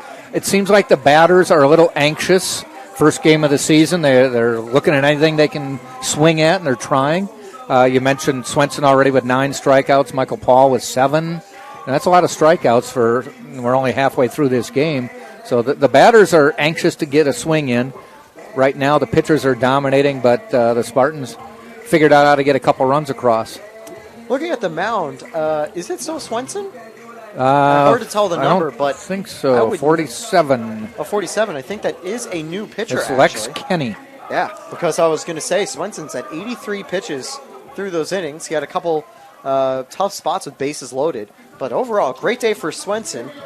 4 innings, only 2 earned with 9 strikeouts. Wow. But Kenny is a freshman from Canton, Georgia. You know, you look through this roster, I believe every player is from Georgia. No, one guy from... no, that's Georgia. There was one Charleston, South Carolina player, remember from your intros. Yeah. And otherwise... I believe it was actually... Weatherford. Weatherford, yeah. I actually got to see Weatherford before the game. Really? And I quickly asked him, any opening day nerves, and I forgot. For them, it wasn't their opening day. They already had their first game. So maybe they've got a small advantage, and they've got that all out of the way. Tampa, they have it, but I think they've been able to battle through it well with the early lead. And now the first pitch in the new inning to Nunez, who fouls it away for strike 1. Well, some of these players have been through a number of opening days as well, which helps. You could just ask Drew Earhart. He's been through quite a few. Yeah. Well, I remember when Drew, last year, Joe Urso won. It was a record, or a mile, This one gets through for a base hit. And that won't be a milestone hit, but a great one to start the inning. But the Joe Urso had set another milestone with career wins. And I don't remember if it was 700 or so. But they're like, Drew Earhart's been here for 600 and 700. He's trying to wait for 800 now. Yeah, at this rate, just one more year and you can probably get to 800. Yeah. I mean, this team's playing 50 to 60 games a year. Yeah. Could do it. I mean, the NCAA eligibility rules have allowed longer careers. Maybe one more for Drew. Bend them a little. Yeah, maybe a little more. Get to 800. Anyway, runner on first, Nunez with Lala at the plate. He's 1 for 2. Struck out looking last time. Well, that's what you want your 9-hitter to get on. And unsurprisingly, we saw Lala show a bunt early. He's got the speed to make it work. So definitely imagine that Tootin is going to be playing a little closer. He's still not in that close where a good bunt will be really tough. Runner goes. This one fouled back. Or was it? Actually, yeah, I think he did miss it, which is good. I think it just bounced in the... Gone to the dirt? What used to be the dirt. Yeah. Well, the dirt with quotation marks. Yes. It bounced in the turf. 0-2 here for Lala, but the runner's already got to second in scoring position. And with no one out, that's a very dangerous runner.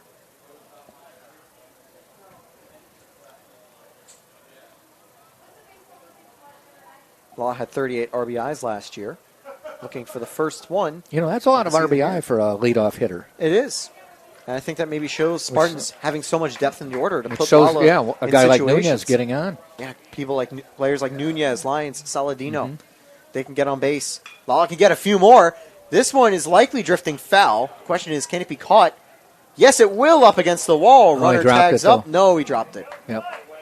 Hard to see the silhouette of the ball from this distance. You've got 2 tinted windows to look through. I have 1. Actually, from this angle, it's just the one. Is it? Okay. Right into the center, that was tough. 2. Maybe Saturday we'll push that all the way over. Open up the window completely. We got the net protecting us from foul balls. Yeah, we're safe. Well, speaking of which, that's a story from Elmira against Jameson. Foul ball, went into the booth. Right behind you? I was able to duck out of the way and have a free souvenir. 0-2 here now for Lala. This one's going to be ripped and bounces off the first baseman's glove. Runners at the corners with no one out. The good news for Spivey is he directed it back into the infield, and that's what prevented a run from scoring. If it bounces over his glove or out to the right, that's a certainty that Nunez rounds third, and it's a 3-0 ball game. He didn't know where it went, but fortunately, Kenny and the second baseman, Cap, knew where it went. And that is going to bring up man of the hour, Drew Earhart, who's hit by a pitch and has a single, 1 for 1 today. Can do some damage. I wouldn't be surprised Lala goes immediately. Especially since if you mess up the throw to second, Nunez can just go home. Yep. It's something we saw a lot in the Summer Collegiate League. Fun on the base path. There goes Lala. Oh. It gets behind. It's going to be a 3-0 ball game.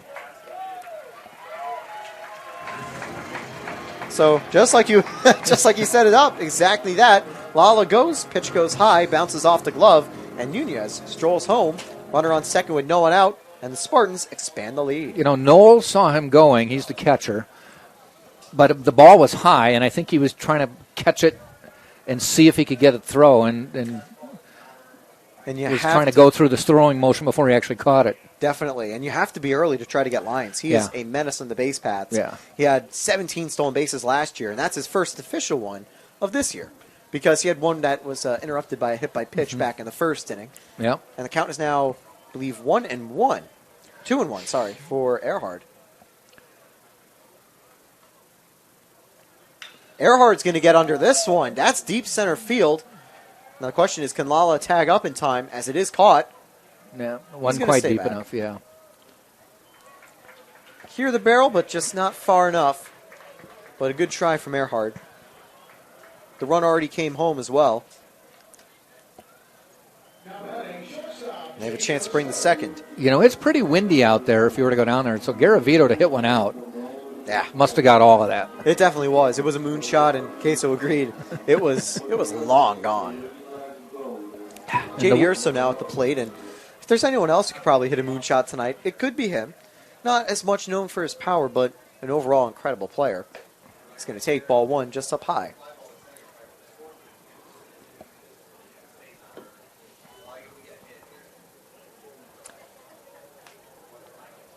Urso last year with truly video game numbers, a 363 average, 40 RBIs. Won his second Freshman of the Year award, which you don't normally win 2 Freshman of the Year awards. That's why I keep kind of bringing it up. But still, the last few years have just been really tough to navigate for the athletic scenes. Things are finally getting back to normal. The upcoming classes are going to have a more normal time in college, hopefully. And Urso, a benefit of 1 year, but hopefully throughout his 5-year potential stint here with the Spartans, he can make himself a legend, just like Joe Urso as well. I think he's already done a good start of that, too. Yeah. He's already one of the team's best players, and I imagine that a few of the scouts that are out here are definitely keeping a close eye on him. He's got a brother who plays at, I think, Oklahoma State, who's younger brother, and he's putting up some pretty good numbers, too. That's a winning culture in the entire family. Yeah. Fouled away, strike 2. Can imagine some of the wars those kids had growing up. Oh, I bet. And I had a brother, too. So any fights that me and him had, I imagine that JD had with his brother 10 times worse. 2-2 count now. With one away, on deck, of course, E.J. Cumbo. Oh, I'm sorry. I was talking Drew Earhart. With the brother at Oklahoma State. The point still stands, I think, though, about the brother rivalry. Yes. Oh. And this one, did he go? Or did it hit him? Neither. Neither. Weird. It was looked inside. like it bounced, but just close enough inside. Full count. The one weird thing with this field is nobody's going to have dirty pants at the end of the game. It's going to be weird. You see someone making these dives, it's like they're spotless.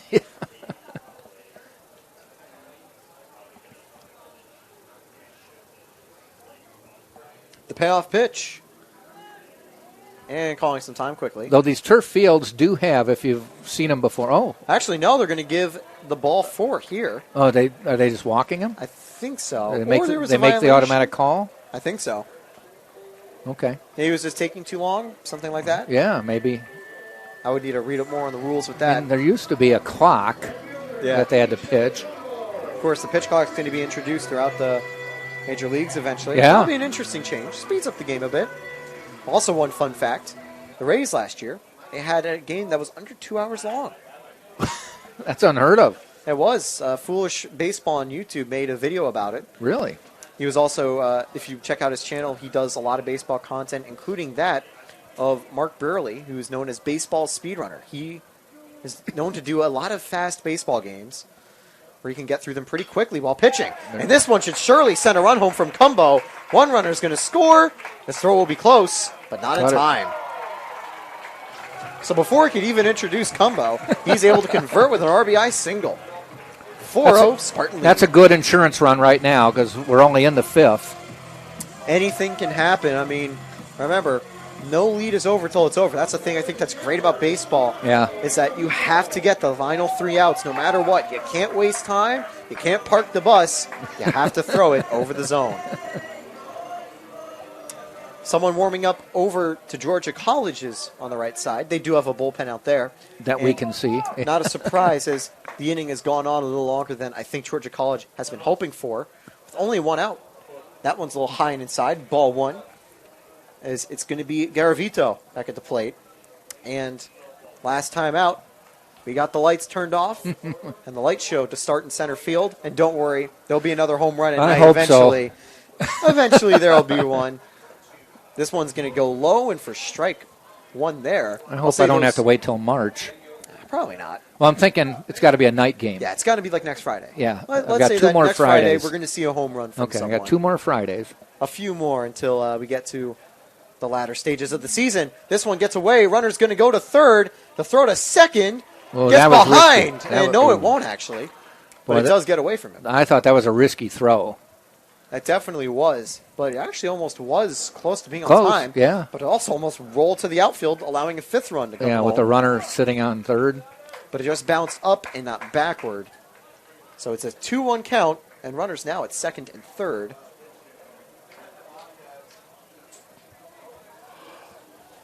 And all Garavito would need to do is just get it over the infield, dropping down to bring home 2 runs.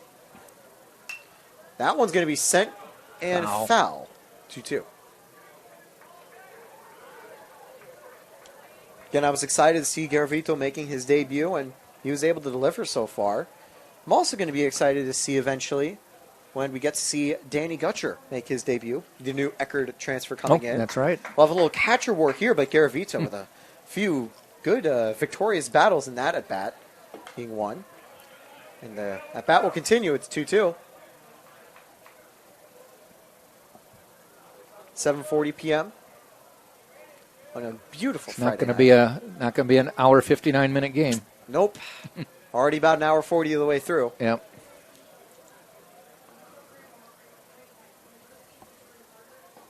Garavito goes around strike 3. I think he got fooled by that pitch. It was inside low, and he kind of golfed at it and realized he probably shouldn't have, but it was too late. Yep. Started the swing and had to follow through. That's going to bring up E.J. Doskow to the plate. The Valdosta State transfer struck out twice so far. One time, and I think a very unlucky call looking. He's got a chance to try to keep the offense rolling for the Spartans with 2 away here in the bottom of the 5th inning. That one high and inside, ball 1. Well, with 2 outs, runners at second and third, if he can just get it into the outfield on the ground, runners are going to be moving. If you have a lefty 2 could score. If you had a lefty warming in the bullpen, I'd almost say maybe walk Doskow, bring up Saladino, and get the lefty arm in.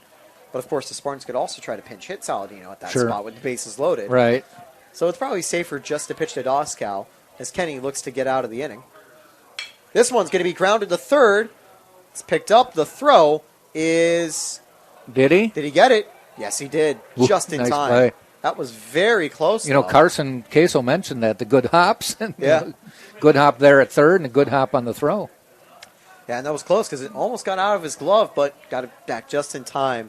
I think if that's Jordan Lalo, though, because Lalo's a known speedster, he could probably have run that out. Yeah. But Doskow, even though he does have speed, as was mentioned, imagine we'll see him in left field later this year. Just not enough there, so unlucky. But we'll be back with the top of the 6th and likely a pitching change for the Spartans coming up.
and they build their profession. Thanks. Dalton Ross. He's going to make his first appearance of the new year. Our first relief pitcher of the year. Let me give you what he did last year. The right-handed pitcher had 25 appearances. Did not start any. He was 3-1, 5 saves, so strictly a relief pitcher. 33 and 2/3 innings. Gave up 33 hits, 19 runs, 18 of them earned, just 12 walks, 38 strikeouts. Well, more than a strikeout an inning, and had an ERA of 4.3. First pitch of the new inning fouled off, but good to see Ross back on the mound. He actually led the entire pitching staff of Tampa with 25 games played. That was more than even Braden Nelson, who was the team's star reliever last year. And if the game is still this close, probably we'll see Nelson come in later as well. Yeah, Dalton was your middle reliever, so he's going to probably get more appearances because he's coming in pretty much no matter what, whereas Braden would come in if needed. 1-1 here for Sapp, who leads off the inning for Georgia College. This one fouled back, and it's 1-2. I can tell you did your minor league game there, or your wood battle. You're a little gun shy when the ball gets fouled back. I can tell. I still got those reflexes. If you didn't hear on air, of you're course, backing off. I had to duck out of the way for a foul ball when I was out on the road in Jamestown. The Jamestown Tarp Skunks have a couple MLB alumni, including Giancarlo Stanton and Dave Roberts. And yes, the manager, Dave Roberts. Really? Yeah. Okay. 1-2 here from Ross. This one's going to be sent high, but it will be playable. And Lyons makes the catch, one away. Ooh, I think he almost snow-coned it at the end there. Yeah, pretty close there. So being in the media, what were the press boxes like in your... Similar to this, but some of them were a little nicer. Some of them were not as nice. A couple games had to be out in the stands or out in the open. Were you in a couple of them?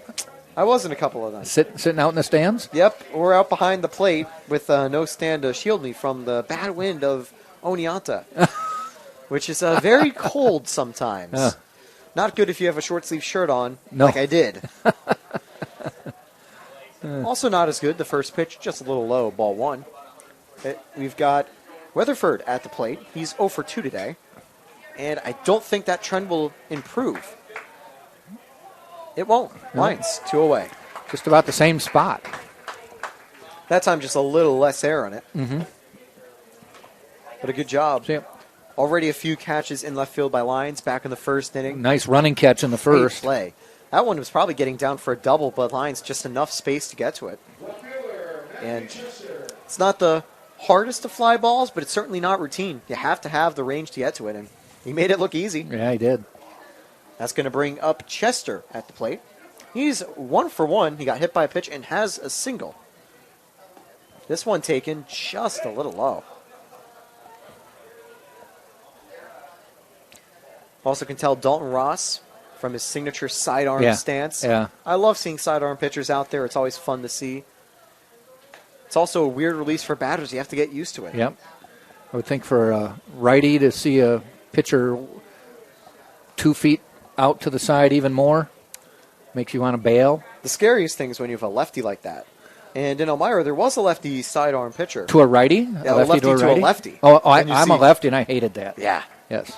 So it was Braden Coletta with the team. He had a pretty good sidearm release on that left side. I was stepping out while he was in his windup. That's a type of pitcher that might make left-handed batters go, hey, you know what? Let me try switch hitting. This one's going to be grounded and should end the inning. Earhart makes the play, and it's 1-2-3 for Dalton Ross as we're going to get to the bottom of the 6th inning. The Spartans looking to continue the scoring streak. They scored 3 runs in the last 2 innings. We'll be back with more. You're watching baseball on Tampa Spartans TV.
And we are back for more Spartans baseball. Bottom of the 6th. And I believe Kenny is back on the mound this inning. 27 pitches previously. In an inning, the Spartans were able to convert on 2 runs. Have to see if the Spartans can keep that luck up as they lead 4-0. Yeah, 27 pitches. That's a pretty high pitch count for one inning. Certainly coming out of the bullpen, too. So, I guess he was lucky he only gave up 2 runs. I'll say because the Spartans were generating a lot of offense.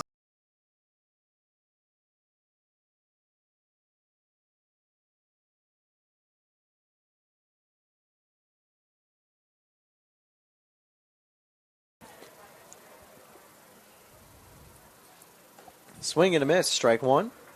Saldino making his debut for the Spartans. I believe he was here last season, but just didn't get any appearances off the bench. Likely redshirted. But he's got a chance now. This one outside, 1-1. Due up this inning will be Saladino, Lyons, and Nunez, who was actually up last inning. Yeah. Tries to drop a bunt, but it's going to miss. Ball 2.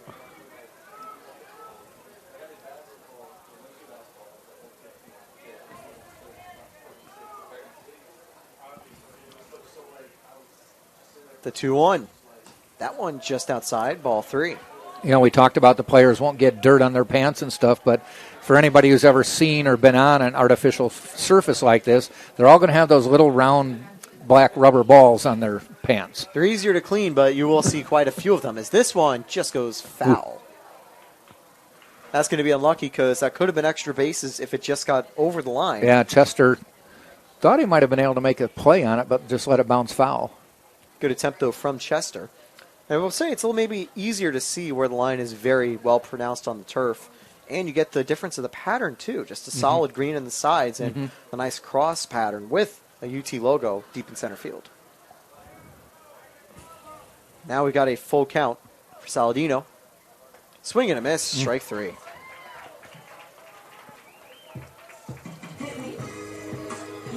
The other thing I didn't check, I walked down, we were both down on the field before the game, is there a physical difference that you can feel between the green grass and the infield? Because my question is, if there isn't, the warning track is there to tell players you're coming to the fence. And you can tell you're coming to the fence because you feel you've gone from grass to dirt in a ballpark. If there's no difference here, it doesn't do you any good. It's just I mean, we decoration. saw a player already hit the wall trying to get to the ball. So and also because I've been on the field a few times, I don't think it's that much of a difference. No. So that'll be something players have to watch out for. Because also, the warning track's there because players are looking up to make a catch. They're not looking down to see the wall or the dirt. So when they feel the dirt, they know they've got about 5 feet. Yeah, and also have to watch out for the hit by pitch ultimately knocked the catcher over. Hopefully he's going to be okay. He's getting checked out. So I think I'll go talk to somebody and just see, not now, but maybe before tomorrow's game, if there's a difference. Doing pregame stuff, we can also walk the field and see.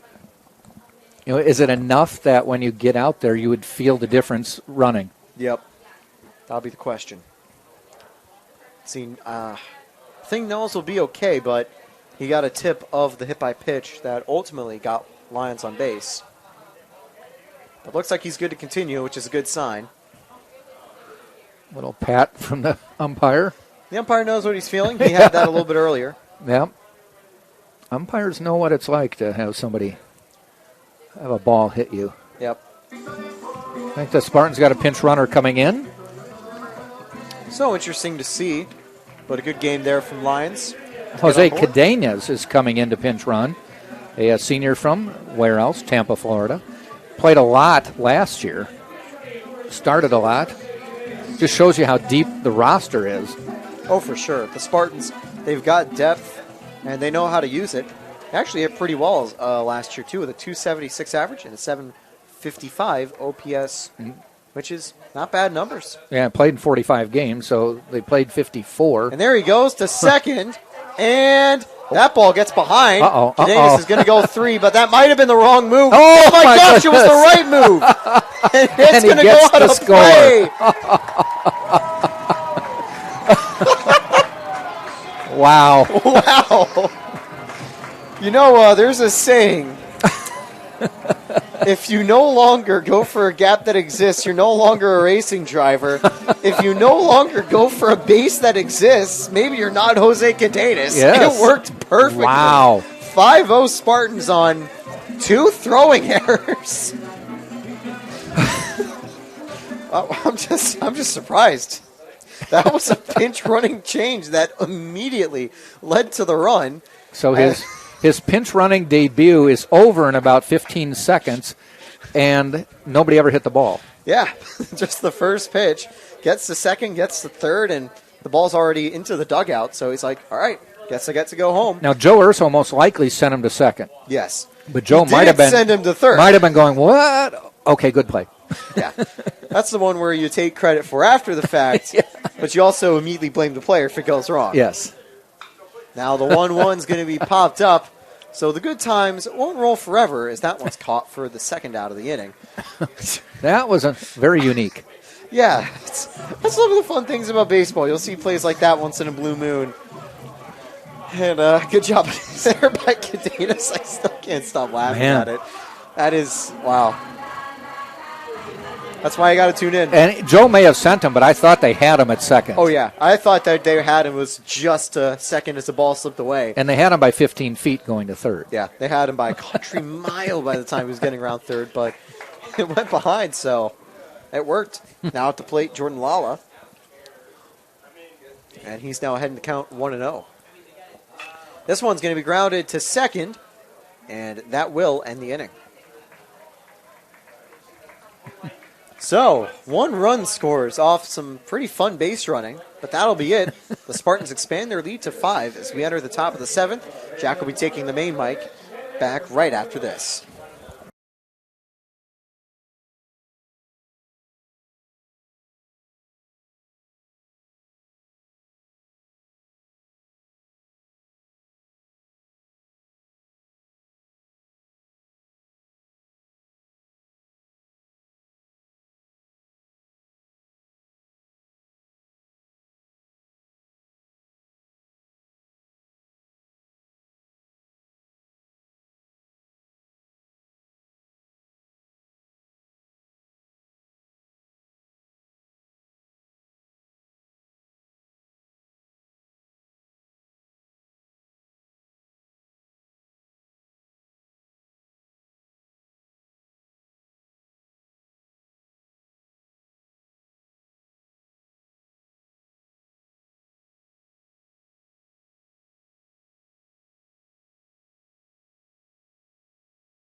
We're back to the top of the 7th inning. Jack Ike is back. Taylor's going to step out for a couple seconds. Tampa on top 5-0. I don't know if Taylor saved any runs for me. I gave you 1 run in the first inning, and he comes back with a 5-0 Spartan lead, including the first home run of the year. In the 7th inning, it'll be 7-8-9 for Georgia College. Season opener for Tampa, second game of the year for Georgia College. They played Emmanuel College. Beat them 4-2 on Wednesday. These two teams will play again tomorrow at 3 right here and Sunday at noon right here. Dalton Ross on the mound. Garavito behind the plate. The first pitch to Baker. Thought it was a called strike. Second pitch, swing and a miss.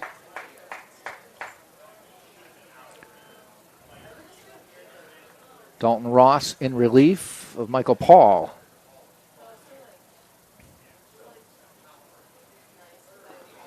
Down the middle, but a little low.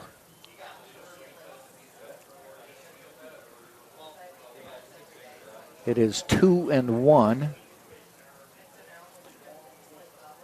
Ross's pitch. Swing and a miss.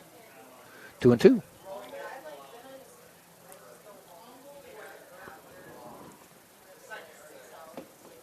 Baker has struck out both plate appearances to this point. And this time he's going to ground out. And Saladino to Earhart. The 4-3, one down.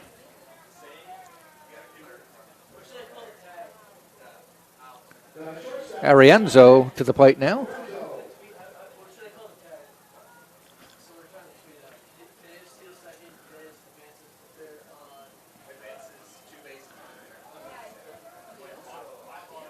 Arienzo has flied out and lined out. Hit the ball hard twice. Nothing to show for it, unfortunately, for him. First pitch from Ross, and that's inside. It did not hit him. Close. Bounced away from Garavito. That's why we paused for a second. But it was just inside. Ball one.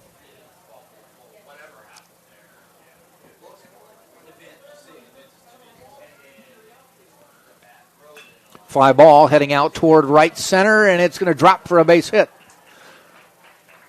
Right in front of Cumbo. And Arienzo is on first with Knowles, the catcher, coming to the plate.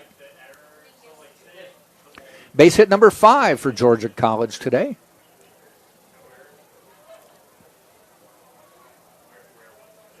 Actually, base hit number 4, and they'd already put the hit on there.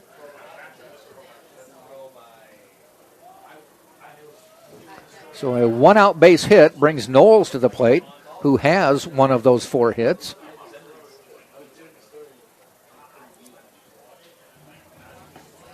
Little off-speed pitch from Ross, called strike.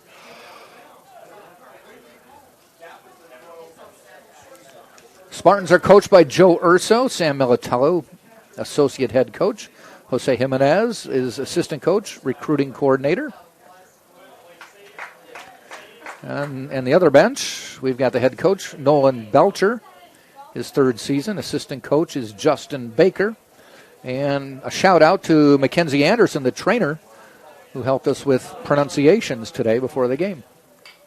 That is a sky-high pop-up. Garavito tosses the mid away. Drew Earhart comes back and makes the catch. Garavito and Drew got within about a foot of each other.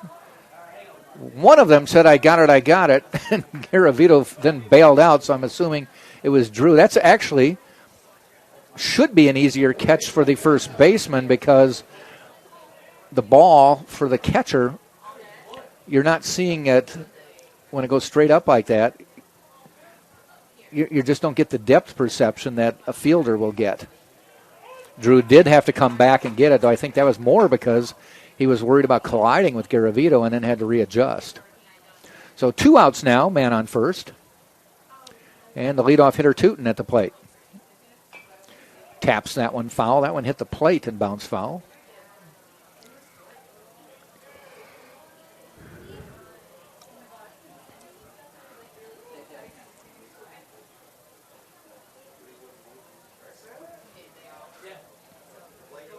Spartans pretty deep at the infield, other than Drew holding him on. That ball outside.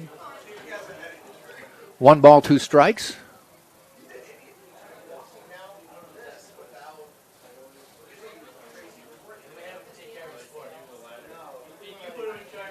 Swing and a miss. Inning is over. Runner left on first on a base hit, and that's where he stays. No runs, 1 hit, no errors, 1 left. We've played 6.5. Tampa on top 5-0 right here on TampaSpartans.tv. Champions know how to seize opportunities.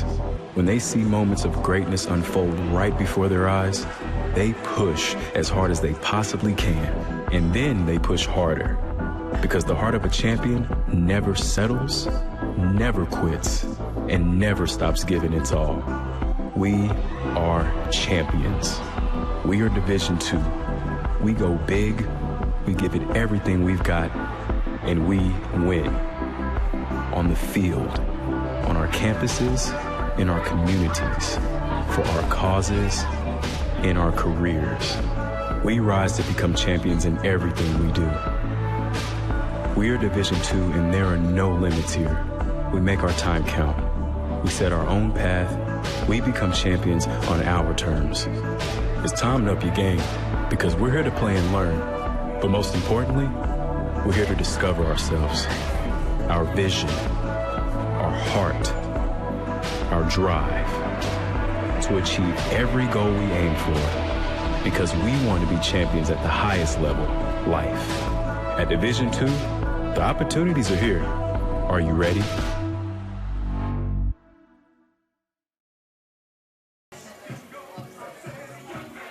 Five to nothing. Tampa on top, bottom of the seventh. Tampa will send up 2-3-4 to the plate. That is Drew Earhart, J.D. Urso, and E.J. Cumbo. New pitcher coming in is number 10, John Luke Glanton. He is a freshman, a righty from Metter, Georgia. And Earhart will lead off for Tampa. He has gotten on with a hit by pitch, a base hit, and then he flew out to center field his last time up.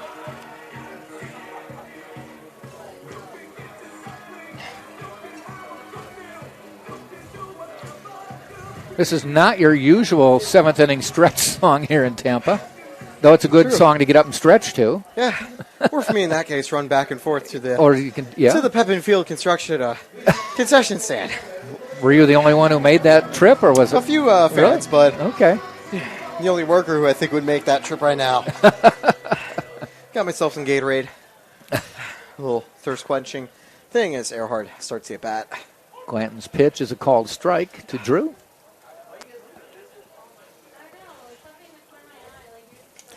Excellent crowd here tonight, though most in hooded sweatshirts. Got to give them credit for coming out and staying out. You went out short sleeves and shorts. Yeah. Feeling good even though it is a little chillier, but definitely see the major consensus is got to add a few extra layers of warmth. Yeah. Check swing, and the umpire does not concur that he checked it, so Drew is a strikeout victim. It was tough for Drew that time around. The second pitch, he thought it was going to be a very high inside fastball. Instead, slider breaks into the zone, and down on straight strikes.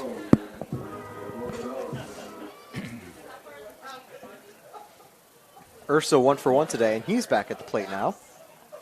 We mentioned that the temps have been falling. It's 57 now. There's a ground ball by Urso, fielded by Tootin. The throw in time. Close, but in time, 2 down. It was about 75 at one point today. It's now 57. They're saying it's going to get down to about 50, about into the 40s actually tonight. Tomorrow we have a day game, so it'll be a high of 73. That's a good temperature, 73. Good baseball weather, yeah. Yeah, perfect for the sun and not too hot, not too cold. They're saying sunny day. There's a fly ball. Not deep enough, but coming over is Baker in center to end the inning. Quick inning for the Spartans. We have played 7 full. Still 5-0 Tampa as we get ready for inning number 8 right here on TampaSpartans.tv. Champions know how to seize opportunities. When they see moments of greatness unfold right before their eyes, they push as hard as they possibly can. And then they push harder. Because the heart of a champion never settles, never quits, and never stops giving its all. We are champions. We are Division II. We go big, we give it everything we've got, and we win. On the field, on our campuses, in our communities, for our causes, in our careers. We rise to become champions in everything we do. We are Division II, and there are no limits here. We make our time count. We set our own path. We become champions on our terms. It's time to up your game because we're here to play and learn. But most importantly, we're here to discover ourselves, our vision, our heart, our drive to achieve every goal we aim for because we want to be champions at the highest level, life. At Division II, the opportunities are here. Are you ready?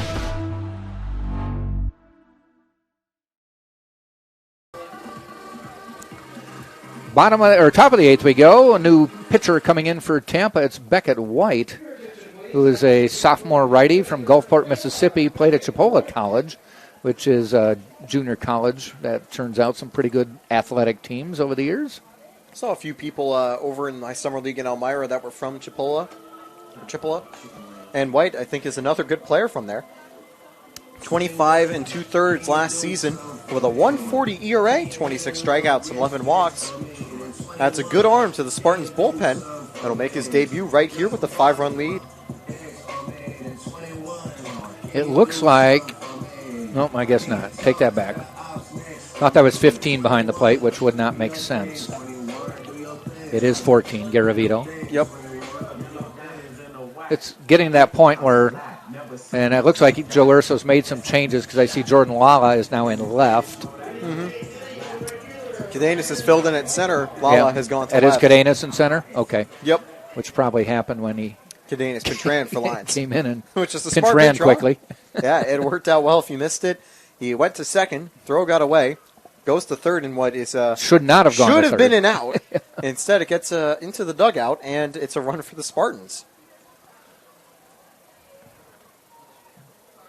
So that smart little base running move there from Cadenas helped the Spartans maintain their lead and grow it a little bit more, alleviating some pressure as White gets ready for his first pitch with the Spartans. Garavito having the umpire do a little bit of wardrobe work. Bellflower to lead off. Couple walks and a line out. The line out was back in the first inning. Checked on his swing, and they call it a strike.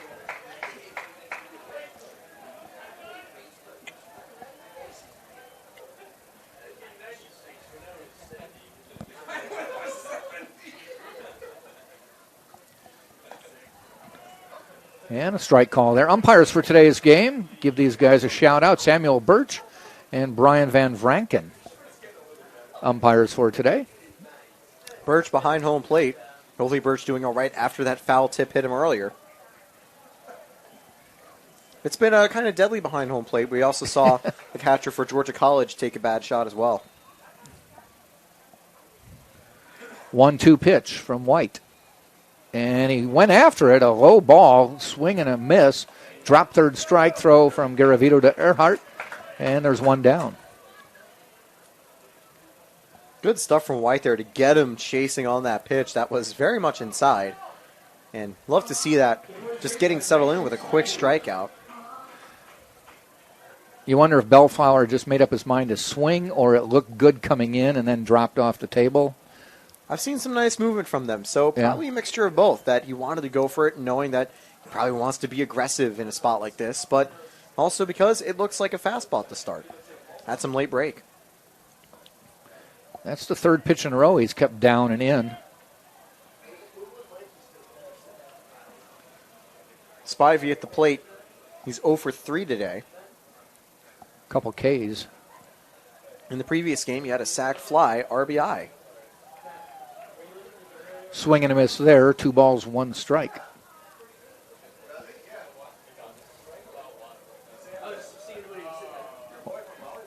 Or a 1-1, actually. Actually, it is 2-1. Not sure who I should believe. I'm going to believe the board, but okay. what we know for sure is there are 2 strikes. Yes. And I believe now everything is caught up. Yes, 2-2 here for Spivey. Oh. And the 2-2. Went after an outside pitch, fouled off. That one went off the bat, off the mitt, and to the ground. That was very close to strike 3. Got just enough to keep it alive. I think he was also completely fooled on the 2-2. And we get it again. 2-2 on the way. And he just stays alive there, fouls that one off above the Spartan dugout. Good run there from Dalton Ross to get the ball. Getting some sprints in. Always good, though, because remember, you have to raise a pitcher. Little pop fly to the dugout. Have to run and get it. And there's that same pitch for another strikeout. Low inside. And it must look pretty tempting on the way in because consecutive batters have gone after it to no avail. That was some nice break. I wish it could have got to instant replay on that one. A perfectly placed slider there. And now 2 away with 2 quick strikeouts.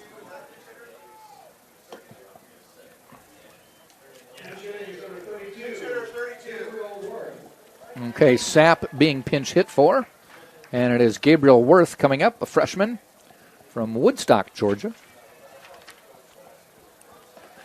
And a similar pitch and a similar result, a swing and a miss. This one on strike 1. Beckett White doesn't take any time, does he? He's doing it quickly. He's ready to go. It's working. He's already up to another 0-2 count.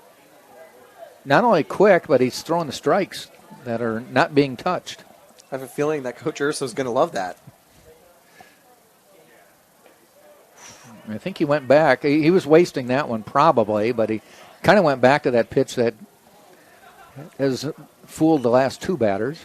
Looks like a good strikeout pitch for sure, and that was definitely a scary one, but clearly a bit low. And he kept that one down and low, down and inside.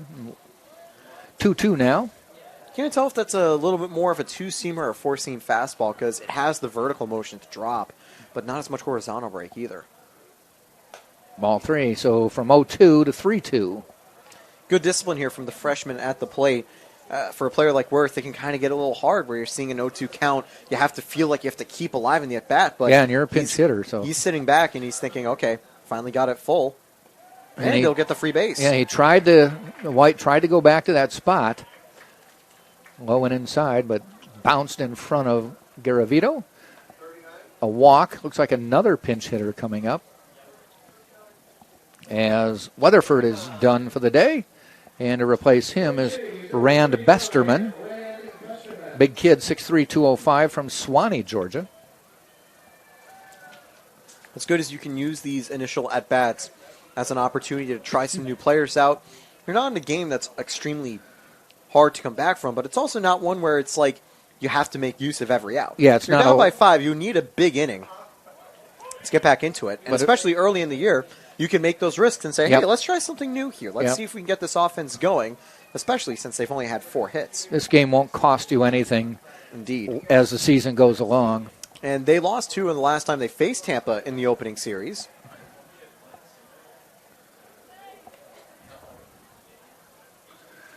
Fouled back, so it's an 0-2 count. Top of the 8th.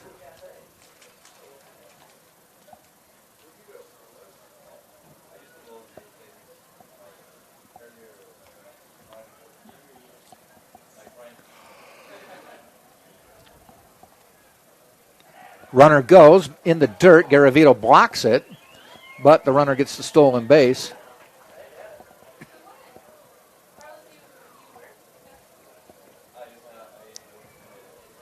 So into scoring position with 2 outs. And now 1 ball, 2 strikes.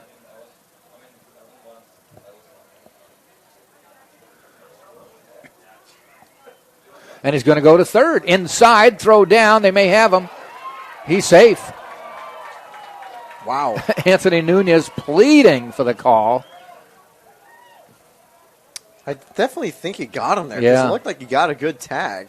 The only reason I think he wouldn't get the call is if they maybe called that too close as a hit by pitcher foul ball. Mm-hmm. Interesting, though, indeed. 2-2. The other tough part for an umpire is when you're the field umpire in a game like this, you're the only field umpire.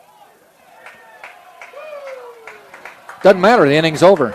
Yep. Couple SBs, but that's about it. So we've played 7.5. Still 5-0 Tampa on top right here on TampaSpartans.tv.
Bottom of the 8th we go. Spartans will send up Garavito.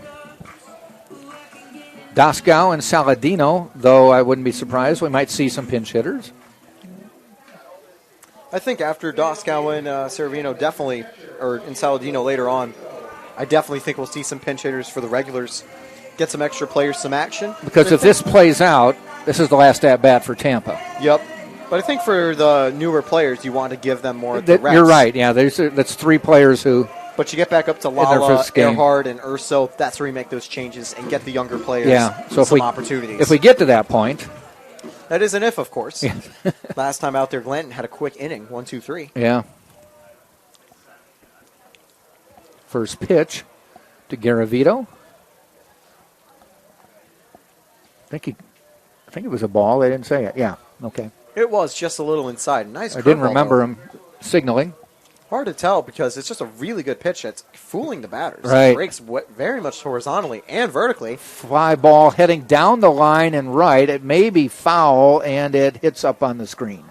That was fairly deep, actually. I think it hit almost just to the right of the foul pole. I think you add that just 2-3 degrees to the left, and that's a home run, number 2. Yeah. It didn't look like it had that distance immediately. I think it had more than enough to clear that right corner. It kept going.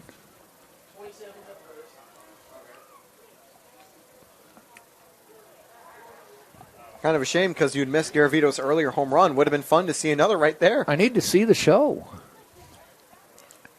1-1. The pitch, Glanton. Off speed, strike call. That's a good breaking ball, just landing directly down the heart of the plate, and Garavito frozen.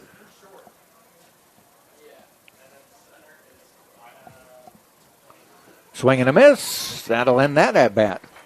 A lot of break on that curveball. It beat Garavito that time, but still good debut for Garavito. 1 for 4 with that home run.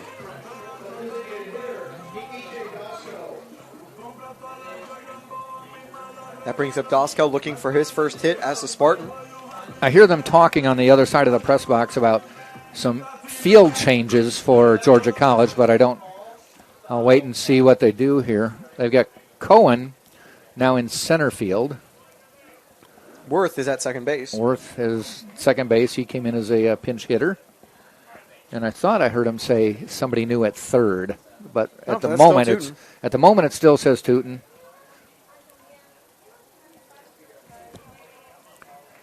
Spartans with Doskow at the plate.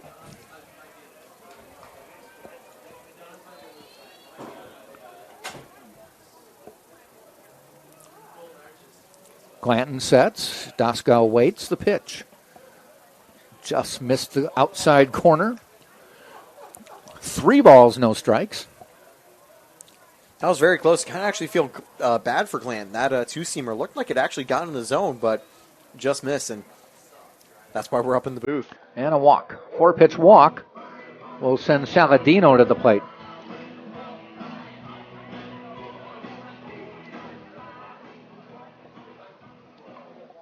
Saladino looking for a little better luck, looking for his first hit as a Spartan. But hey, Doskow just got on base. Saladino can as well. And now I wonder, Doskow. Queso was saying that he's got a little speed. I don't think he'll try for a stolen base, but maybe it would throw Georgia College off guard. I don't know if it's one of those. Is it a big enough lead where the unwritten rule says you don't do it? In the 5 runs, I don't think so. I don't think 5 is too big a lead. I think that would probably be 7 or 8. Right. You start to really say that.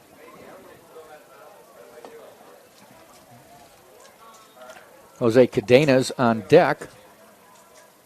Swing and a miss. I would think major league teams reporting in 10 days, 2 weeks. Yeah, and some of them already getting down for spring training. Earlier this week, Oswaldo Cabrera visited the Tampa Spartans. He was here at the field. Kevin Kiermaier's been working out with the ball club again. Mm-hmm. Great to see Kevin back here and wish him the best of luck as he's now a Toronto Blue Jay. A fan favorite, no matter where he plays. My daughter has a baseball signed by him. I know Toronto's going to love him just as much as Tampa's had. I shouldn't say my daughter. I think it's my wife wanted that ball more than anything. And you probably did as well a little bit, too. Yeah. Good check by Saladino. 1-2.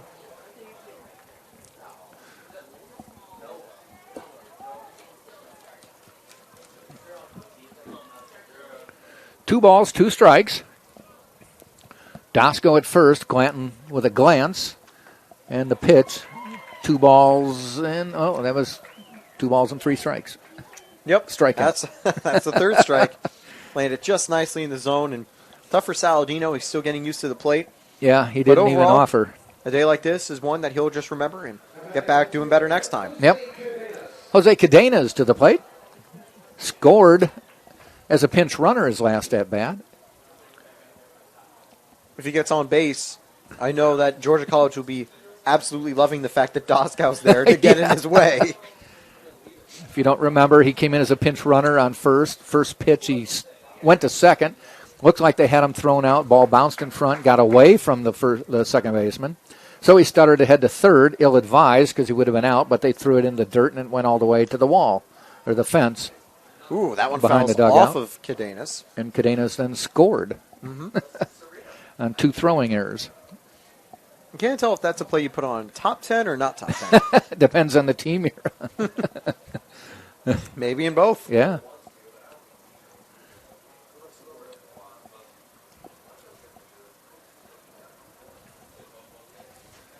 Wind is still blowing fairly hard. It has cooled into the 50s. The 1-0 pitch. Off speed, just missed.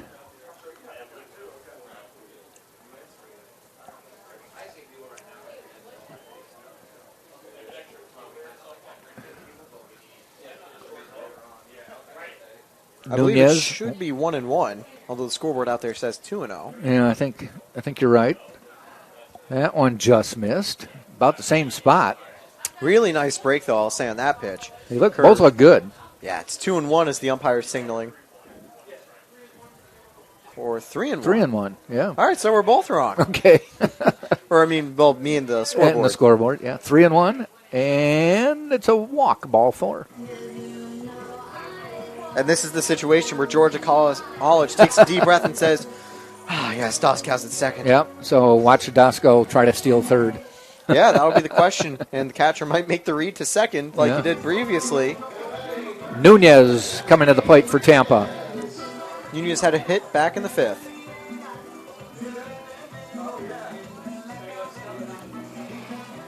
One thing for Nunez, he's able to get on base. Last year, he had 28 walks to 17 strikeouts. So very well disciplined at the plate. You know, he's a big kid, 6'2", 235, which is good for third base. I mean, that's he's like a hockey goalie sometimes when you play third. If you can be that big and that athletic, that's a bonus. First pitch, a ball, so 5 straight balls now from Glenn.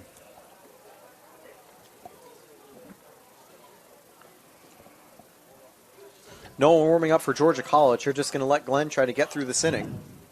And they might bring someone in if they complete a comeback. And time was called. There wasn't a balk, but they're going to have a quick little conference on the mound.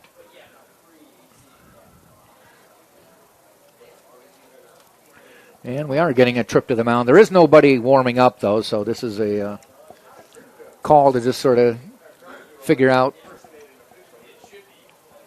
what they need to do with the runners on base. And Glanton now with 5 straight balls thrown. I have a feeling he's just going out there to say, listen, let's just get this final out. They score another run. We're already in a bad spot. Yeah. Let's just try to pack it up so we can get a better night's sleep tonight and get ready for tomorrow. And obviously there's still time to come back, but you're not necessarily sweating as if this is a 1-0 game. Yeah. They've got 2 on and it could really get blown up. It's already a pretty big cushion for the Spartans. Joe Urso with quite a long talk with the home plate umpire as well. Might be passing him time as well. That could be another question. Went to talk to Joe before the game, and he said, keep your distance. I'm not feeling well.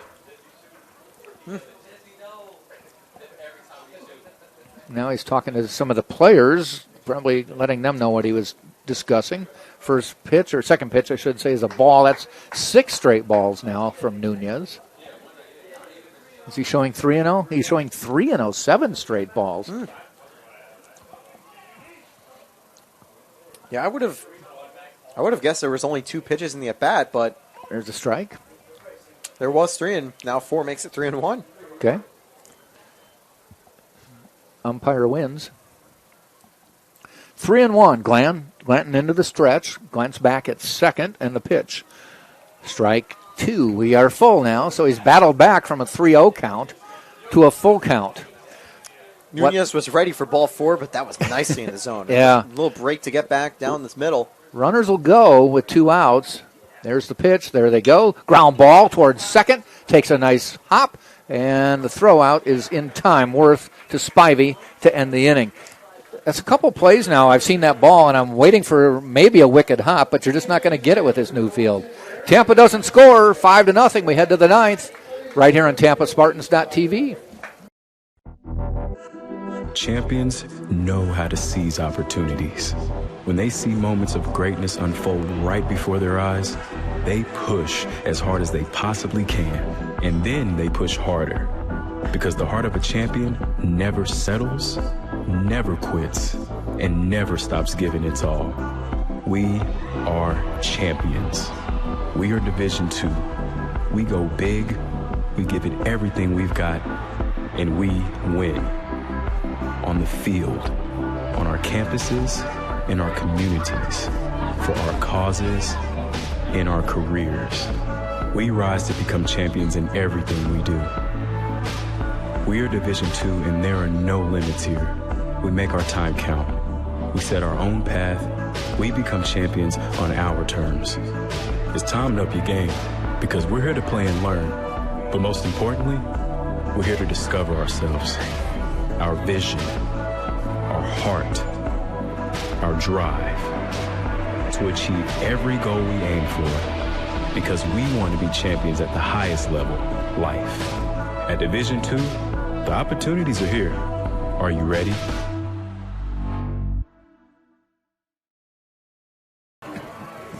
Top of the 9th, maybe the last chance for Georgia College Bobcats.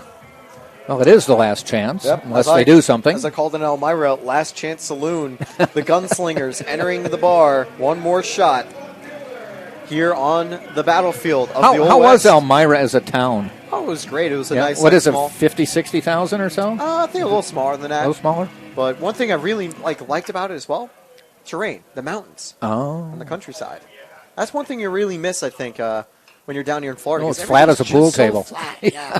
It's cool to see mountains and hills, and there's a beautiful view outside of... And they were mountains, not just hills? Yes, mountains. And, I mean, maybe large hills, but, again, large enough where it's like, okay, those are pretty much mountains. Okay. You can see trees across them and just beautiful view out into the distance. Was the community hilly, or was it the mountains off in the distance? Mountains off in the distance. There wasn't, a lot of townspeople there. It was all down, in the valley. Oh, okay. Before it. Sounds pretty fun. It certainly was. This is Chester fouling it off. One thing it wasn't as fun is that it attracted a lot of mosquitoes. It was right by a river. Oh, okay. And you could see them on the floodlights, just a trillion of them. So you had your off ready to go. Very much so. I had to bring it up into the booth. Spray can or wipes? Spray can. Yeah. Ground ball heading out toward Nunez. Picks it up, but can't make the transfer to his throwing hand, and that'll be an error. Unlucky there for Nunez, but just a kind of shallow grounder. You have to make the quick play on it. And with Nunez being a little taller, that's a tougher transition for him. A little more to bend over. That's the one downside of being a tall player at third base. You have to reach a little further. Yeah.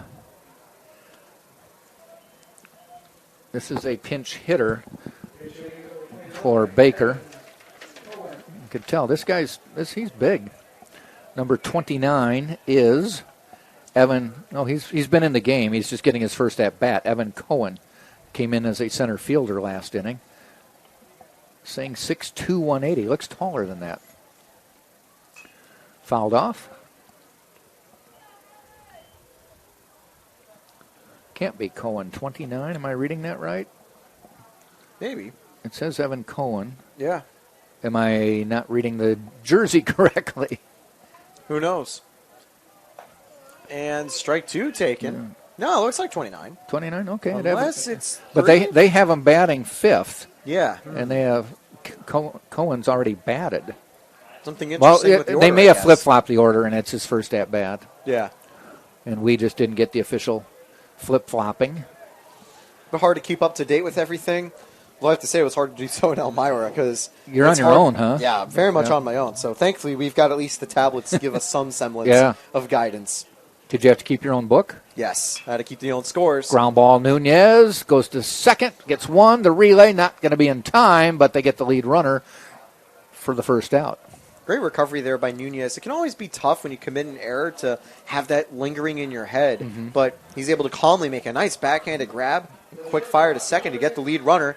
Possible double play with the first, like with how the ground ball was going, but a good job to make it a somewhat photo finish. Yeah. So you kept the old traditional book? Yes, I did. Yeah, well, nice. Did you like that? Yeah, it's fun. I have trouble multitasking like that. I kind of was having some trouble, too, and I also had to manage to stream completely myself, too. But it wasn't too bad to get into the rhythm of it. So... Didn't you run the camera once in a while, Yes. too? Oh, I mean, I also ran the camera, but thankfully just set it up and just keep it still. Oh, it was a stationary? Okay. Yep. Swing and a miss, went after a high one, throw down to Earhart, but not in time.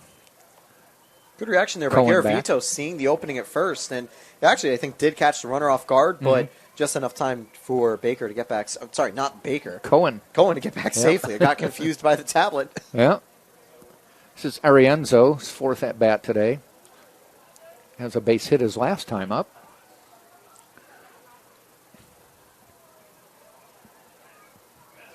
Ball in the dirt gets away from Garavito, and hustling down to second is Cohen. I will say White has actually had a pretty solid outing here, over 30 pitches. I wouldn't be surprised if the season goes on and continues doing this well. Maybe he gets a shot at the starting rotation. I really like the curve of his off-speed pitches. They've got some really strong break. Very promising, I think, so far from him. Swing and a miss. He's already got that big strikeout stuff. He's generating a lot of swings and misses. I'm sure Joe Urso's happy he didn't have to look to Braden Nelson for the close in a game like this early in the season. Nelson can rest potentially just till tomorrow or even further. Yep. There's one shot right to Drew Earhart. That's going to end the game because Cohen was off to third base. So Spartans get a nice double play to end the game on a line drive to Drew Earhart, who tossed it over to J.D. Urso at second. Spartans win at 5-0 is the final score. Michael Paul will pick up the win, and he goes to 1-0 on the season. Spartans go to 1-0 on the season. Georgia College 1-1 on the season. Home run from Garavito, the big shot of the game. Got to like that, so we'll get ready for a game tomorrow. Yep, Swenson will take the loss, but 9 strikeouts in 4 innings. Really solid day from him. Not enough support from his teammates, so sadly. But still a great outing from both starting pitchers. And Tampa was able to find some success in the middle innings, generating the offense. And as you mentioned, the big moment of the game will have to be the Garavito solo shot as we get ready for the series to continue tomorrow. 3 o'clock, first pitch tomorrow. Thanks to Taylor Stolworthy, Arnaldo, for running the board for us, making us sound good. And we'll see you tomorrow, 3 o'clock, first pitch, game 2 of the series. Thanks for joining us on TampaSpartans.tv. This is the University of Tampa. UT students travel from across the nation and around the globe to join a dynamic learning community. There are 150 academic programs, continuing studies for non-traditional students, and a highly ranked graduate school.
including performing arts, guest lectures, nearly 200 clubs and organizations, and a nationally ranked NCAA Division II athletics program.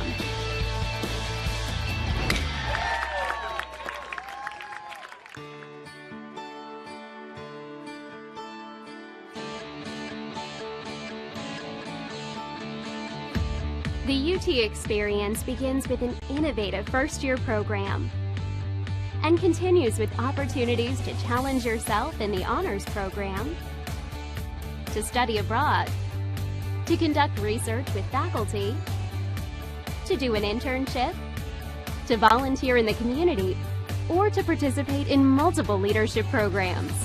Explore your dreams, discover your talents, get ready to invent, innovate, and be a leader. This is the University of Tampa.